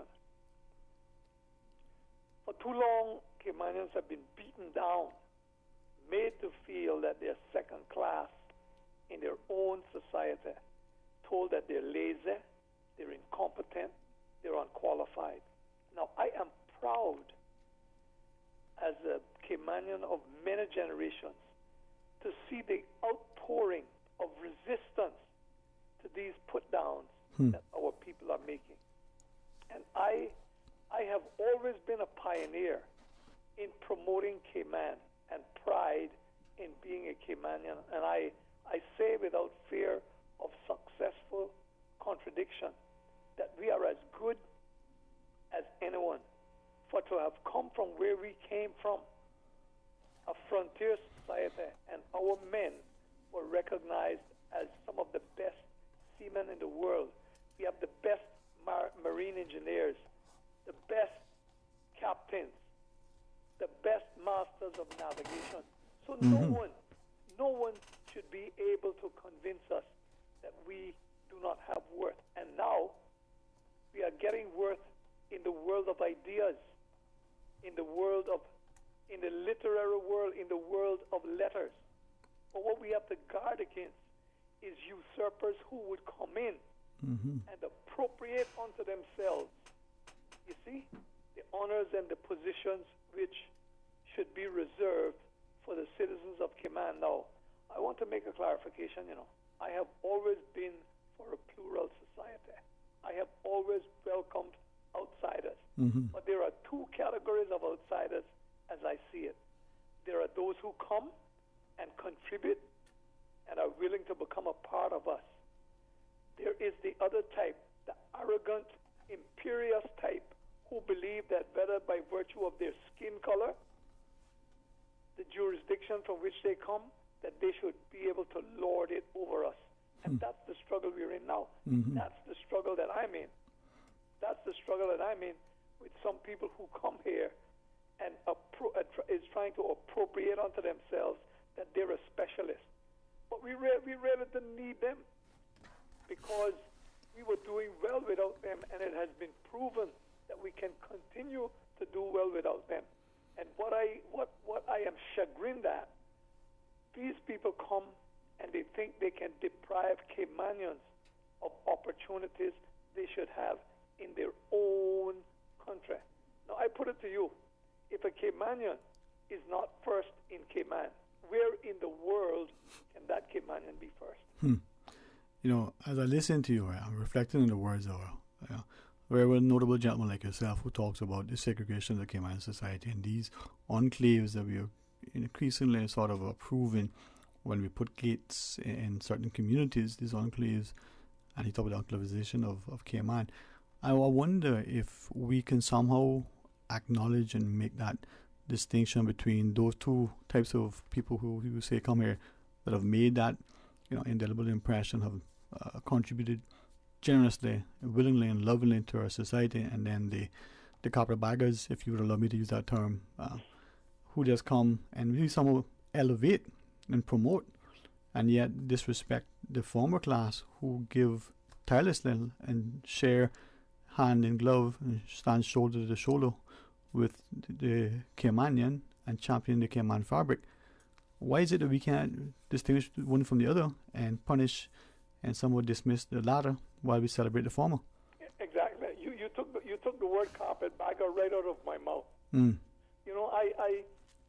I don't like to resort to that kind of denigrating language. I know, sir. You're a gentleman. The behavior of some people, and I had a recent experience of which you may know because it is current right now, leads me to give that description. This person is nothing but a carpetbagger. And were they worth anything in the land of origin, they wouldn't have to come here from halfway across the world looking a job, fighting down Caymanians, changing up a system that they have found working well. If I might ask, though, and I say this because there is something that has weighed heavily on my heart for the last few years, and there is something that I'm very, very enthusiastic, optimistic is going to come to pass in short order. And this is my prayer, that as a society, irrespective of where we come from, how long we've been here, that we are rooted, a word that I probably shouldn't use yet because it'll come to pass very quickly, so I'm not preempting anything. But if this is where we live and make our home, lay our heads and hope to be buried at some point, or ashes sprayed, or whatever it is for our mortal remains, that we can work together to make it that great place that it is for us now and for future generations. I'm honestly convinced that that latter category of people in which we refer is a small number. And we can see them by the scowl on their face, we can see them by the snare in their eyes, and yet we do nothing about them, all right?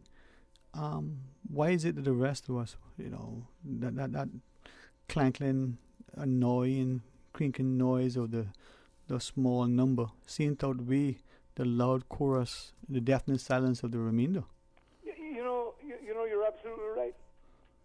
That is a seminal question. And we shall have to ask ourselves when the chickens come home to roost, whether we did ourselves a favor by encouraging these kind of people to come here with their arrogant and imperious attitudes, dwell amongst us under the pretense that they were offering us enlightenment.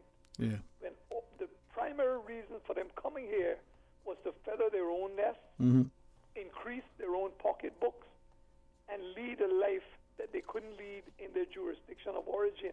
But I agree with you too, we cannot penalize the good who came from yonder and have adopted Cayman as home and are helping us. But we have to find a way to make a distinction, separate these people. I sense, you see, Sterling Green, I sense that the chickens are now coming home to roost. And Caymanians are beginning to discriminate and see the difference between those who are genuine and those who are non-genuine.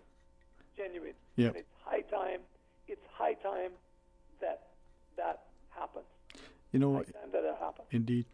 Someone reminded me today's only Wednesday, again this week, of something I said way back when, that for somehow, right, as we look at where we are in our society, we seem to be constantly asking ourselves the question, and I think I shared then as I share now, we got to be mindful that we don't move from this passive people that need to become more assertive, and we jump all the way to becoming this aggressive, angered, populace that responds emotionally. I love Billy Joel. I think he's a great songwriter. One of his lyrics, he asks the questions. He says that we are, in referring to the future generation, that we are not the reason for their unanswered prayers. I think in Cayman now, that speaks to us. Are we doing what we should do to allow future generations to be able to enjoy what is truly a blessed land? True. And we must resist the urge to throw out the baby with the bathwater. Yes, sir. We have to find a way to weed out the people whom Gerard, many moons ago, called aliens. Because that is what these people are, aliens. In spite of the pretensions, in spite of the offices they hold, in spite of the grandiosity which they give unto themselves, they are aliens. My good friend, I have said my piece. Thank you. I will continue to listen to your show, and God bless. Amen. Blessings to you. And we celebrate what the scripture talks about, separating the wheat from the chaff. All right. I believe there's a break to take, Mr. Akal. You see, right? Got to do that. But there are some callers, and we do have Mr. Conley. So let's stay tuned, and we'll take care of it. A caring and community spirit, cherished family and cultural values. These are some of the things that still embodies the Caymanian way of life in the Eastern Districts today. Savannah Pharmacy, your neighborhood pharmacy, located in Countryside Shopping Village, is delighted to offer products and services of real value. Whether it's catering to your family's medical needs or carrying apparel, gifts, and beauty products, Savannah Pharmacy provides you with more than just prescriptions. Remember, they're always just around the corner with everything your family needs and convenient opening hours, including Sundays and holidays. Savannah Pharmacy. For more information, call 946-3336. Explore your history. Explore your land. Explore your sister islands, the ultimate staycation experience. Your culture, your freedom, the land that time forgot isn't gone. It's your sister islands. Discover all that our sister islands have to offer. Did you know that defective airbags can cause serious injury or even death if not repaired immediately? Right now, millions of vehicles around the world are under recall for faulty Takata airbags, and yours could be one of them. At Vant Motors, our priority is to make sure the Toyota or Ford you drive is safe. So we are offering customers a free, fast and easy airbag swap out if your vehicle was manufactured in 2016 or earlier. Find out if you need to have new airbags installed by emailing your Ford or Toyota vehicle's VIN or vehicle identification number to service@vantmotors.com or stop by Vamp's Service Center or call us at 949-2245. Don't risk it. Get the airbags in your Toyota or Ford checked for free at Vant Motors on Walkers Road. Want your kids to gain social skills, independence, self-confidence indoors? King Sports Center Art of Fun Summer Camp is the solution. Make memories. Learn new skills and life skills. Activities include Basketball, football, dodgeball, arts and crafts, squash, drama, kids aerobics, bowling, and much, much more. King Sports Center Art of Fun Summer Camp will be held from July 6th through August 6th. July 6th through August 6th. Monday to Friday from 8:30 a.m. until 5 p.m. Camp includes all activities, one lunch, and 2 breaks. For more information, call 946-5464 or email kings@candw.ky. Your one-stop facility for fitness, recreation, relaxation. The West Bay Family Fair has something for everyone. Monday, July 5th, enjoy wholesome family fun with free admission to the inaugural West Bay Family Fair at the Ed Bush Stadium and West Bay Heritage Park. Bring your family and friends and learn how to make silver touch rope, blow a concord, or spin a gig. Local arts and crafts will be on sale, and vendors will offer up the best in traditional foods and treats for the kids. Kids of all ages will have their faces painted and participate in several sporting events with McGee's Adventure Park. But wait, there's more. Don't miss the early morning cycle race, the farmers market, live entertainment, awesome raffle prizes, and find out who will win the beautiful baby contest. Stay for the 2-mile fun run and walk and football tournament showcasing some of West Bay's legends. For more information, email noelw@candw.ky or call 916-2134. West Bay Family Fair, Monday, July 5th, at Bush Stadium, starting at 7 a.m. This advert is brought to you by Williams Productions and Radio Cayman. Talk today. But I do have some questions. Talk today. Cayman Islands' foremost listeners participation program. Talk today. Because there are more questions than answers. What the public is saying. Waiting to take your calls right now. Sterling Dwayne Ebanks.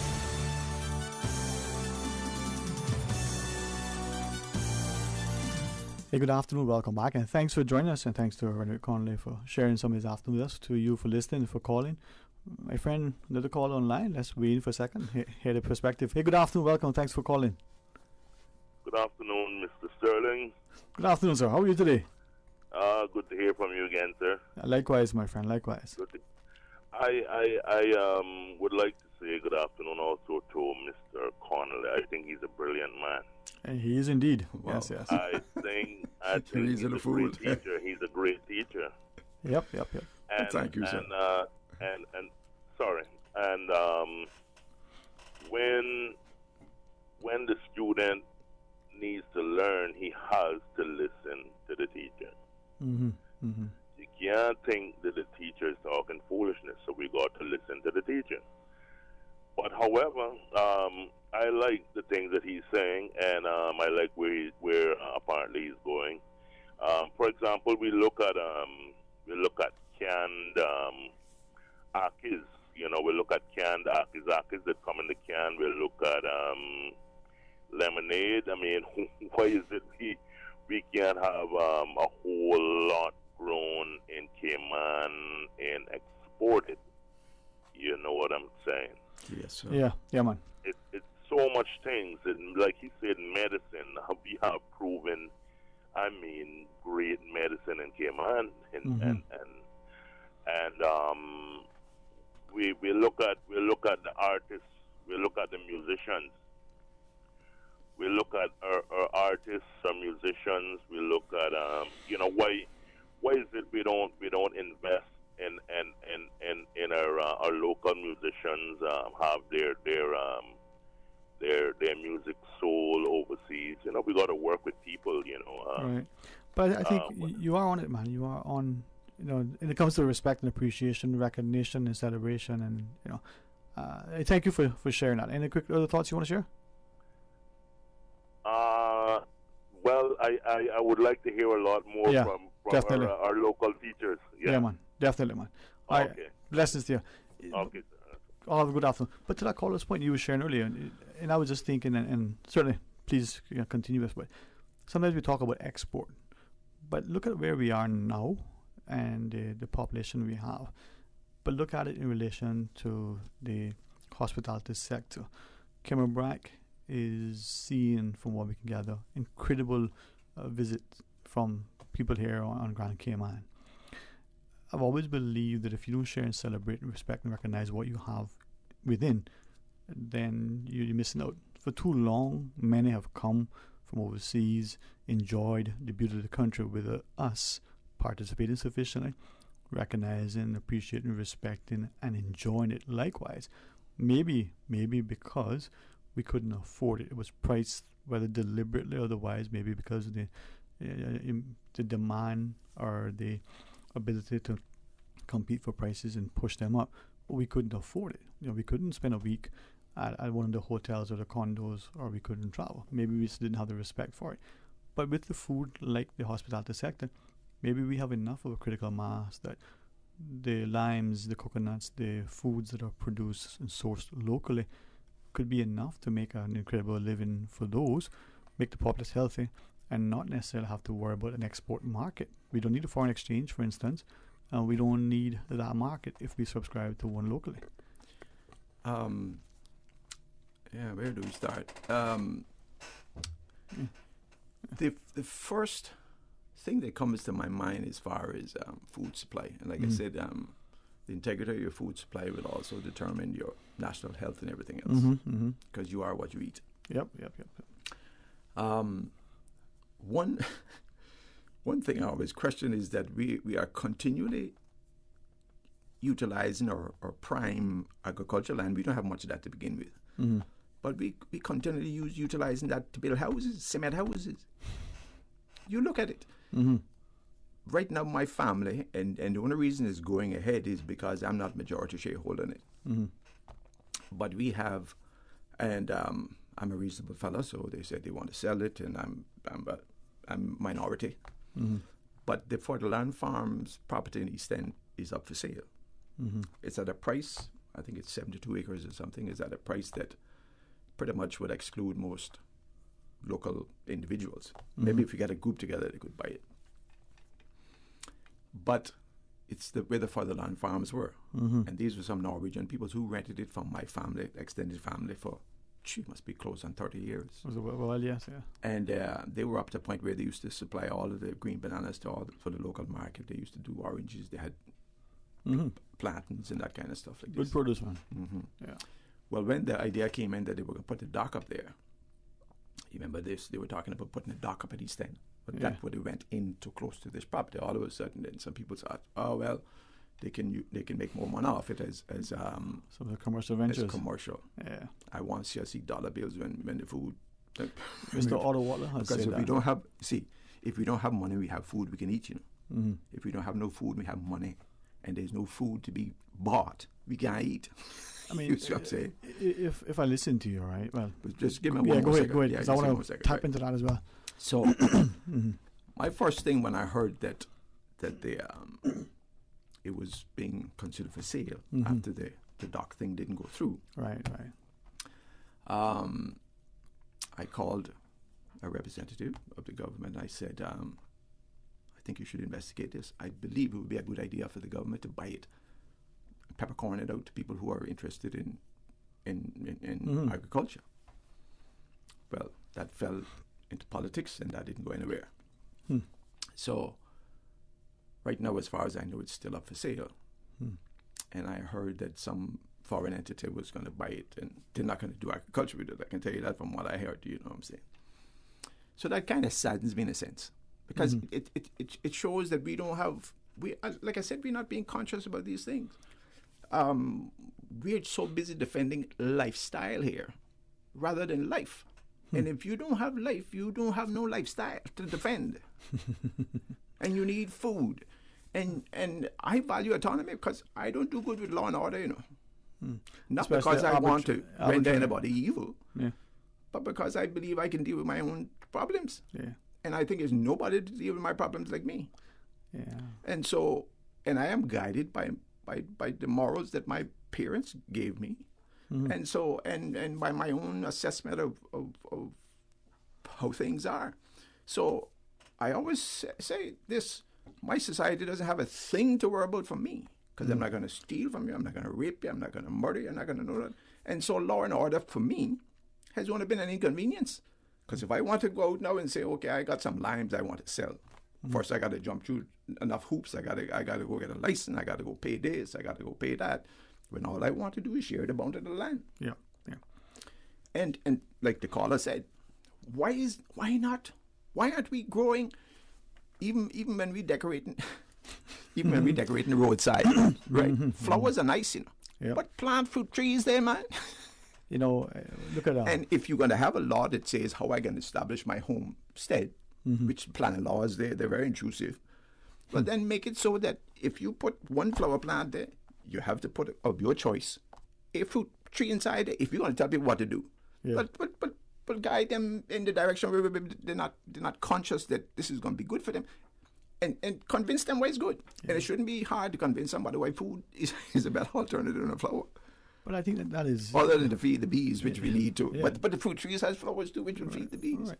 If you look at the food supply now, as well as the building materials, it would appear that there's a chokehold, because everything for foods, for instance, just look at the U.S. market, as we understand it, for those who eat meat and the like. It isn't that there aren't cows and the milk and the stuff that's available. It's that it's all processed through one sort of central facility, as it were, and there's a bottleneck. If that facility, that factory isn't operational, then all the cows going in can't be dealt with, slaughtered, whatever it is that they do to them. And then if there's nothing coming out, then you have nothing for people to eat, to use. That's the problem, right? We used to have, families had a little cow Christmas, New Year's, in a few years down the road. They were preparing that, for the Christmas market. Right. Is that the challenge of ignoring the quality of life, the value of life, and we're seeing it all measured in how much money we have? Yeah, the pursuit of wealth for the sake of wealth. I mean, like I said, what more? Once you have what you need, right? Which in nature is designed, if you want to call it that, right, to provide that for us. All we must do is labor. Yeah. And some of these labors will require teamwork. You know what I'm saying? Which, like I said, if you don't have an economy that is giving you a false, I should say, assurance that all is well. If you think all is well, make the boat gang get in here. You see how all is well. We've seen that with just right. The boat is out there, loaded with stuff, right, but the dock isn't. So therefore, to me, commercial activity then is only for, okay, if I want an ancillary or I want something maybe that I don't have that I can't make for myself, and I don't have anything to barter, right? Then I would have some money to exchange, right? Currency. But how much of that do I really need? And so if I have a successful company that is employing people, then I believe whatever profits we make should be able to distribute it amongst those who are contributing to it. Not the singular person who said, oh, it's my idea and I'm doing all the hard work. You're not doing nothing. You came with an idea. You were blessed with an idea. Give thanks for that. And also give thanks for the opportunity for you now to be able to leave your community better. Questionably, yes, but at least you can say, I mean, it's arguably in a better situation where I was blessed, and so I blessed other people. Now, what we call in our blessings in Cayman, we were lucky enough in that there was small amount of mouths here to feed. And this thing that came to us via the UK, this idea of this financial Shangri-La, the organization of that is that the people, the progenitors of that, who would be lawyers and accountants from City of London kind of thing, they didn't come here to line my pockets. No, they came here to line their own pockets. Yeah, we can't get away from that. And we can't also get away from the fact that we are a British possession. We are subjects. That means we are subject to the whims of Britain and its representatives. So this whole idea about us seeking our own autonomy, and we don't have anything to base it on, because if they say it was, tell their buddies in America, squeeze them fellas down there, they get too upstartish. We don't have nothing here. We don't have corn in the ground. We don't have wonga. We don't have cassava. We don't have nothing. So therefore, if they say jump, we have to jump. And this whole idea about, you don't see, Caymanians had no idea about financial industry. Now let's get that out of the window. What we know about financial industry, we had no money to manage, so we don't have no financial industry. But yet, when it is threatened, who is the face up on the international most wanted if it's not the premier of the Cayman Islands? So he's defending this thing here, while his subjects, which is the local people, are feeding off crumbs. It just so happened that these crumbs were enough. So imagine how big the cake is.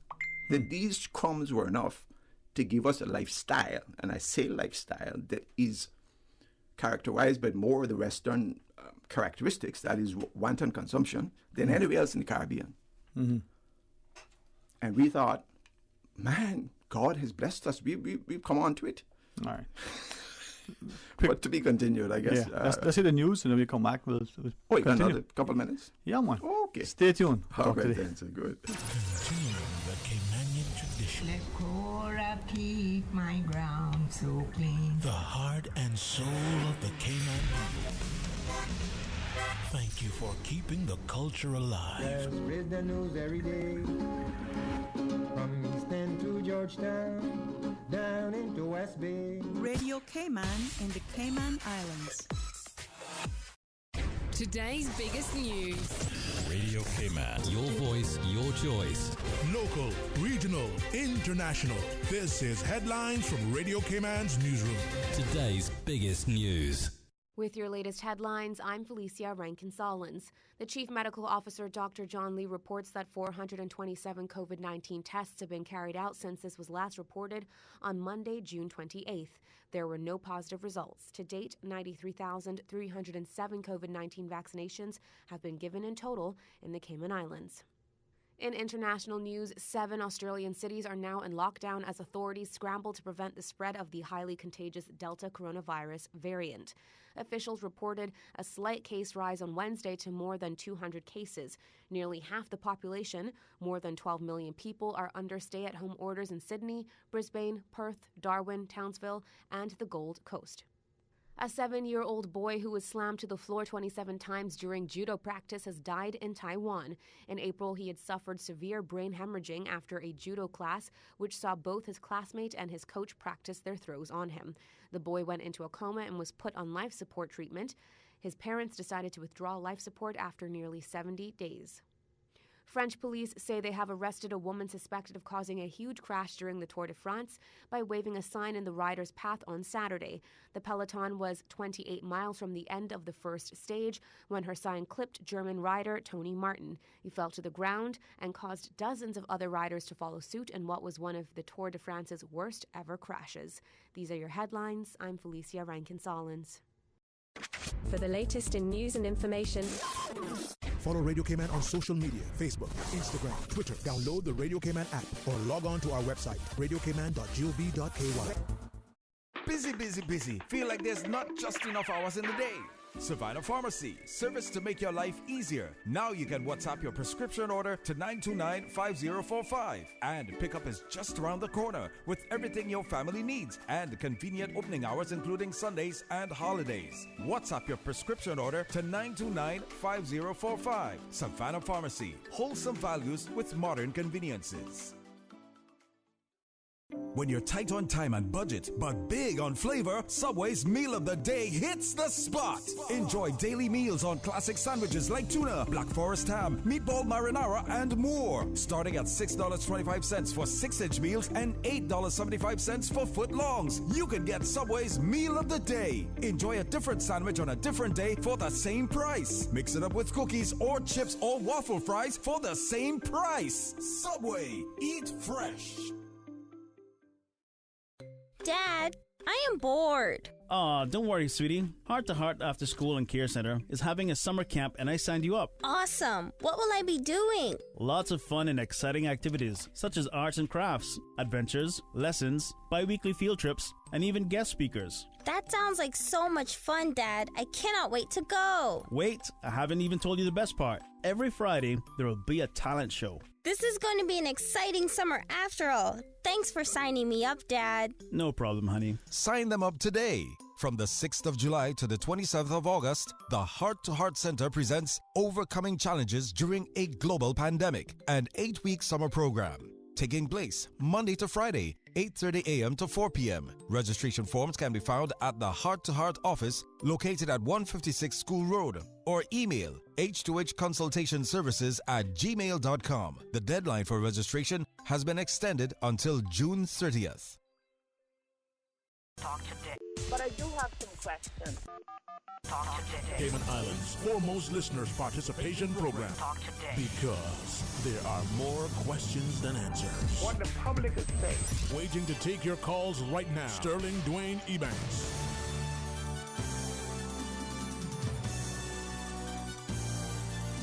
Hey, good afternoon. Welcome back, and thanks for listening, sharing, and giving us your input. And thanks to the Reverend Conley for his company, the conversation, but also the counsel as well. So hopefully as we share, people will think more, love more, and appreciate that too much is given, much is required. And if we're going to be a healthy, happy society, we need to be working hand in glove. We do have a caller as well. You want to just join in quickly and take that one? Good afternoon. Welcome. Thanks for calling. Good afternoon, Sterling, and good afternoon to your guests. Welcome back again, Mom. Welcome back. Oh, don't make it sound so. Oh, sorry. It's only me acknowledging. Okay. There you go.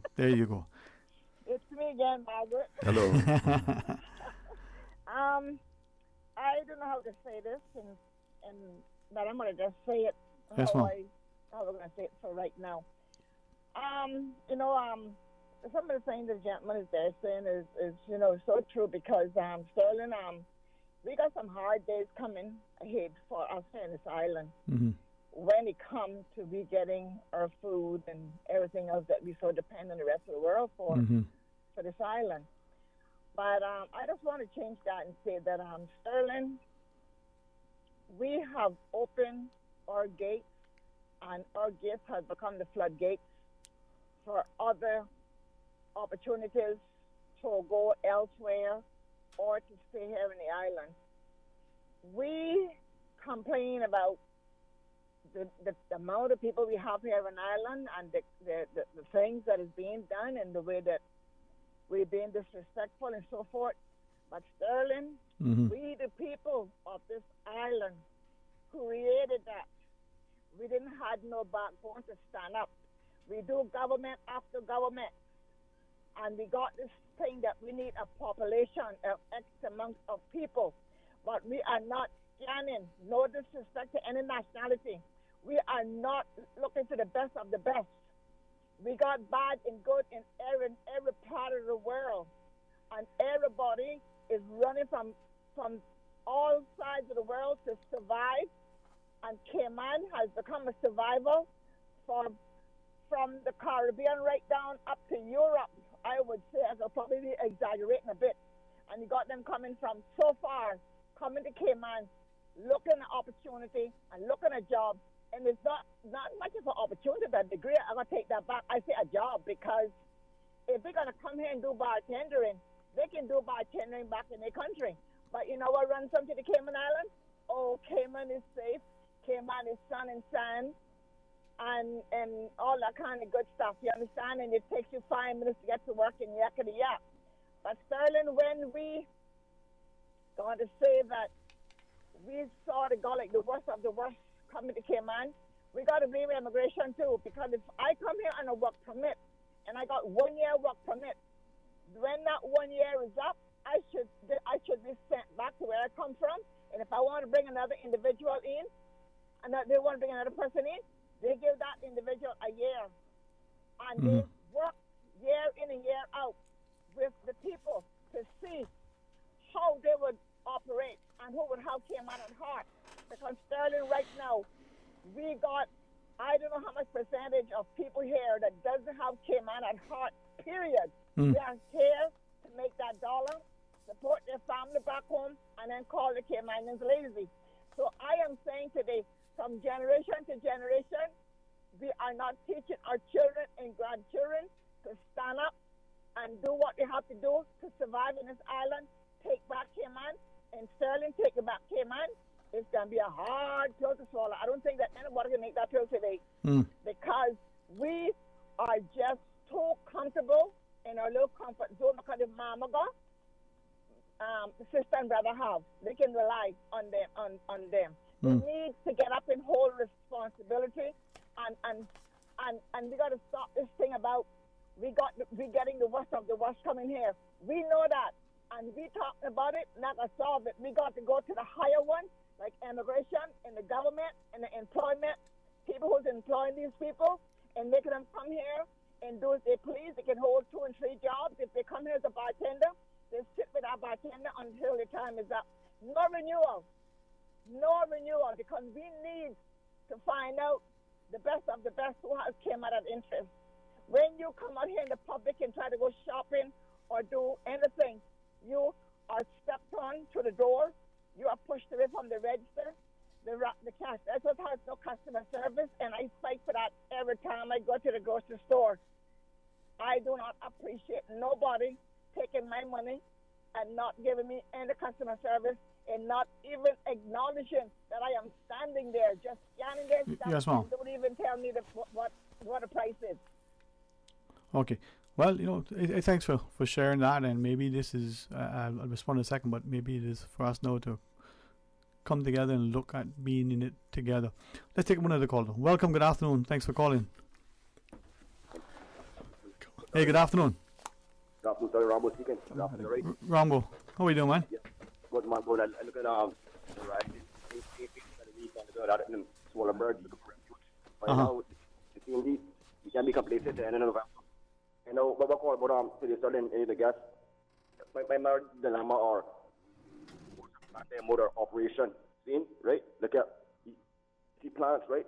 You have the remedies, the purposes, right? Dispenses the natural remedies. Right? For instance, you improve metabolism, appetite, and inflammatory issues, right? Inflammatory issues. See? But the point now, starting because of my topic, the herbs now, right? Critical driven, and if they came up with a cliff, right?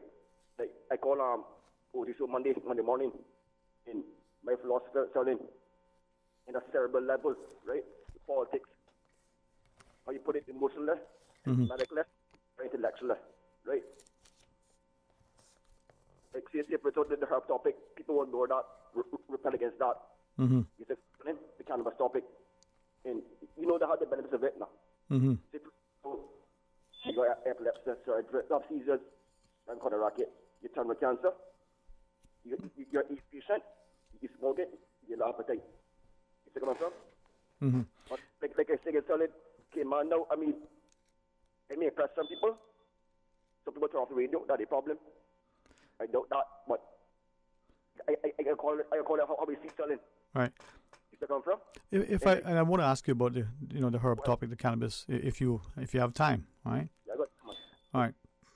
I think there are increasingly discussions being had in certain places by people of influence that may be able to change policy, may be able to look at laws and the like. We've even seen some of it here. But is there, first and foremost, is there a concern, not just maybe because we're not as informed, but maybe because we've seen prior experience, that if we allow the smoking of ganja, marijuana, the use of cannabis in that recreational sort of space, just like we see with alcohol and the like, that it could have some negative, very harmful effects on the person. in particular the young person. If that's the case, what can we do to ensure that we don't have any of that negative impact and still benefit from the medicinal value that the plant brings? Certain like almost like tobacco, right? Second smoking, dangerous, being that more dangerous. And right. Okay. You have the impurities of it, the healing of it, the benefits of it. And like for the smoking now, eating older, right?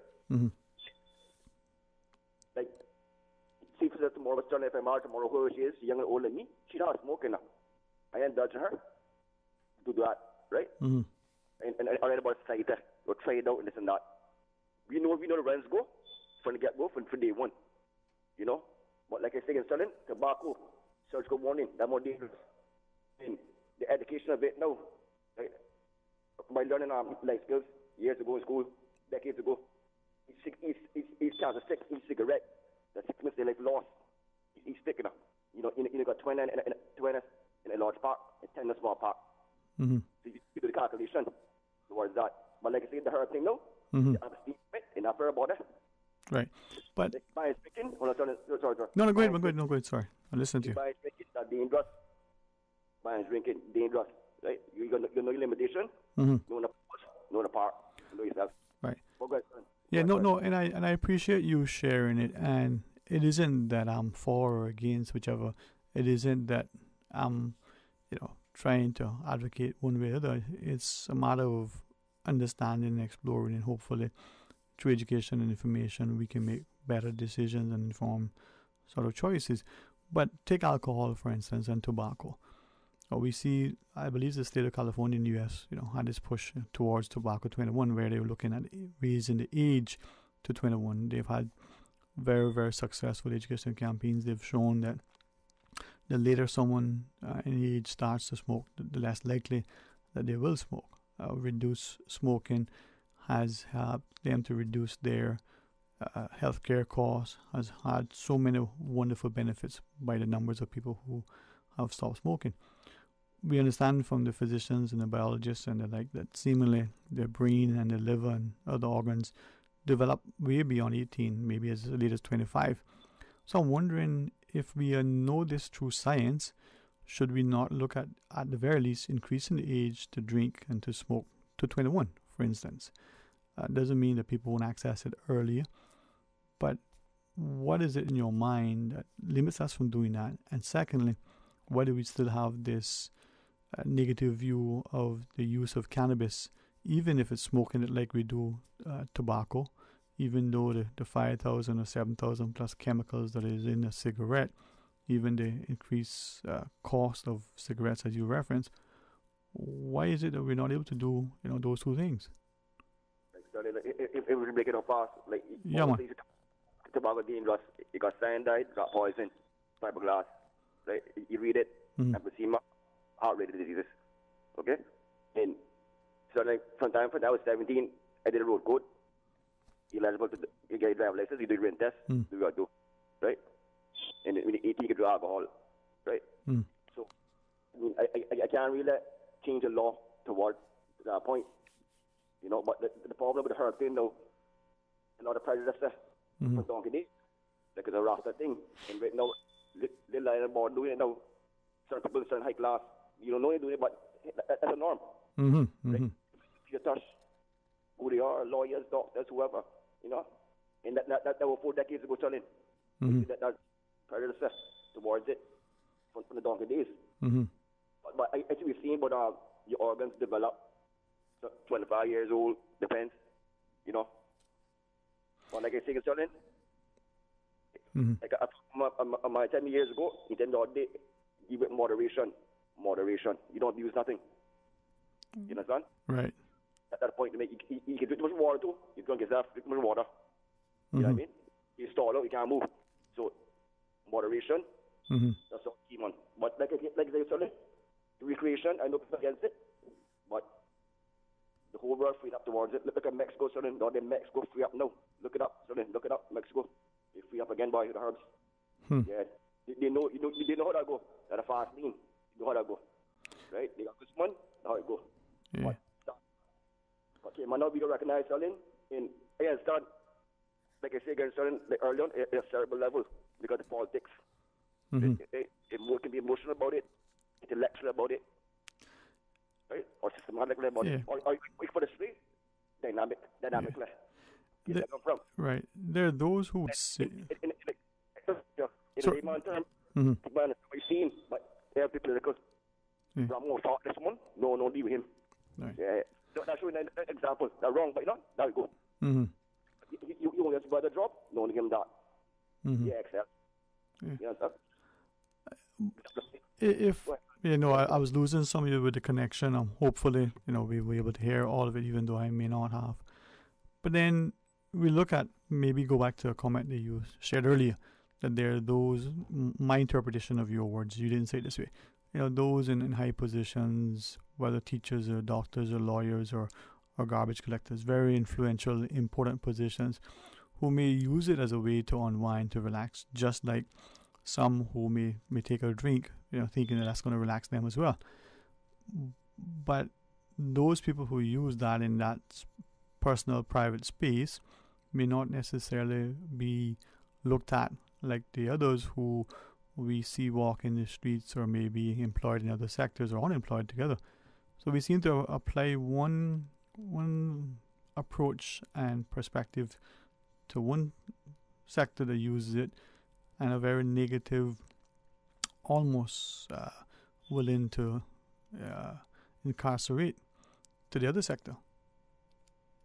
Like I was saying, sorry, that other person make, if you are prejudging the stereotype of some people, that are wrong when you condemn the stereotype. You don't know their position or how they are. It is wrong still. Right? That's very immoral. Yeah. So, like I said again, it's a norm enough, but now man is for donkey days, by the time they find a seat, you card and pound, confiscated. That's when they get go. And that's a norm, right? When the cards and we still at CPS, now the question, off the radar. Hello. Right?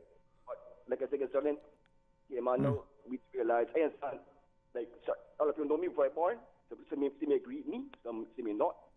But like I said, it's certain, we get to the point, it's a norm, right? It's a norm, right? I mean, I know the misuse of law, the drug law. Hello. We know who up and they're doing it, we go from doing it, and who cares? That is business, that business. You understand? Sorry. Give me more water. Yeah, man. So, like I said, I don't hold up all the time. All the callers on the line more like that. But we free realize it. Contemporary time, Sterling. Modern time. Thank you, man. Thank you very much. And this is where I believe these discussions. And Mr. Henry Connell was with us. He had to go away unexpectedly for something. And I always appreciate when our guests make time.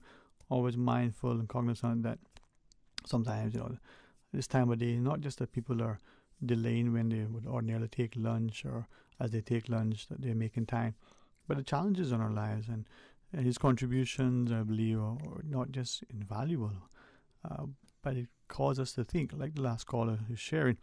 Maybe it is a time for us to start to appreciate that the decisions that are made in society, the laws that are passed or amended, the policies and priorities of a government should in fact reflect the ethos and the charge of the society, and not necessarily for those who are making loud comments to talk about a special interest group. Let that special interest be us, the wider society. What is it that we're told? The squeaky wheel gets the oil. Well, if more of us are clamoring together for a healthier society, a safe, stable, unified society, maybe we'll see that. I recognize sometimes there is a reticence, sometimes justifiably so. Well, I don't want to be ostracized. I don't want to be seen as this, that, or the next thing. Oftentimes when we say things, people may misunderstand, misinterpret, misapply. They may somewhat misconstrue what it is that we're saying. Sometimes when we say those things, we may not have said it exactly the way we wanted. It may have come across, in a way that we didn't intend, not just because we were emotionally charged, but perhaps because in our thought process we're not that yet skilled and adept at verbalizing, and so we didn't get it right, and then we'd come back and we say it. or we then realize that it could have been interpreted a way other than what was intended, irrespective of how passionate we may have said the thing. Take, for instance, if we were to say anything in our society about police or prison reform or the judiciary or the like, people may look at us in a certain way. We may be fearful that we may become, victims of that, whether that is the reality or not.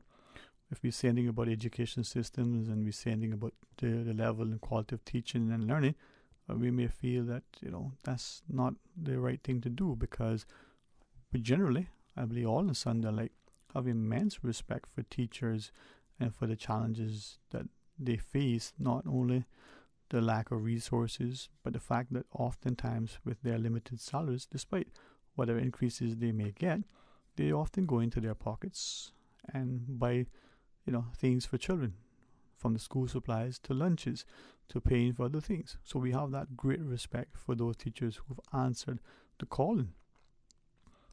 But then it comes back to one simple thing. Do we reward mediocrity? Are we willing to work hand in glove to ensure that we're raising the bar constantly? When we look at the Cayman that exists today, it's certainly very different from the Cayman of yesteryear. It doesn't have to be worse. The things that are now different, if they're not better, let's adjust them. We can harken back to a time when we were told how bad the mosquitoes were.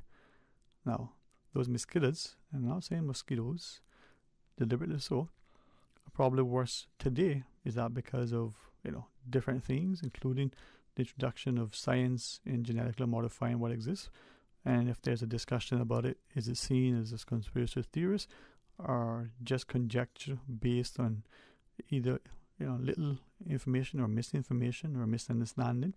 But again, without that tamarind tree that Mr. Steve referenced, where people can gather and share ideas, to banter, to debate, to engage sometimes in heated arguments, even if it devolves into something more physical. But a society can intervene and ensure that the norms and mores are established and recognized, accepted, and respected. Now, we look at parliaments of independent nations across the globe where we laugh at the politicians fighting, literally hitting one another. And yet, when we see disagreements among people in our society, we castigate them, but say that's par for the course in the parliament. The same physical act amongst some of the, probably the best and brightest, as it were, of a land in its highest office is expected, accepted, and seen as normal. And yet, there's disagreements among the neighbors. Some will end in sometimes almost unconscionable, consequences and sentences. Now, where are we and what are we doing? Well, let's find it. I've shared this before and I'm very grateful. Perhaps some have seen it and believe they know and misinterpret it. But in recent times, the ability to rediscover my land through the lens of those who have come here from afar gives me a renewed appreciation, cements in my mind why I love this place, why I see the beauty. Because just like a young child seeing something for the first time, have you ever had that joy to see them express, their complete amazement and total appreciation for that thing? Well, maybe we now can do the same to those people who've come here, and they can see and share and sometimes say things to us that we probably have taken for granted and didn't realize that we did, or probably didn't even know existed. Well, here's a song to close out our show today, and I enjoyed. Now tomorrow, got a couple of things for you as we invite you to come back for Talk Today right after the midday news. But listen to this one. It's the words of Billy Joel. Until tomorrow.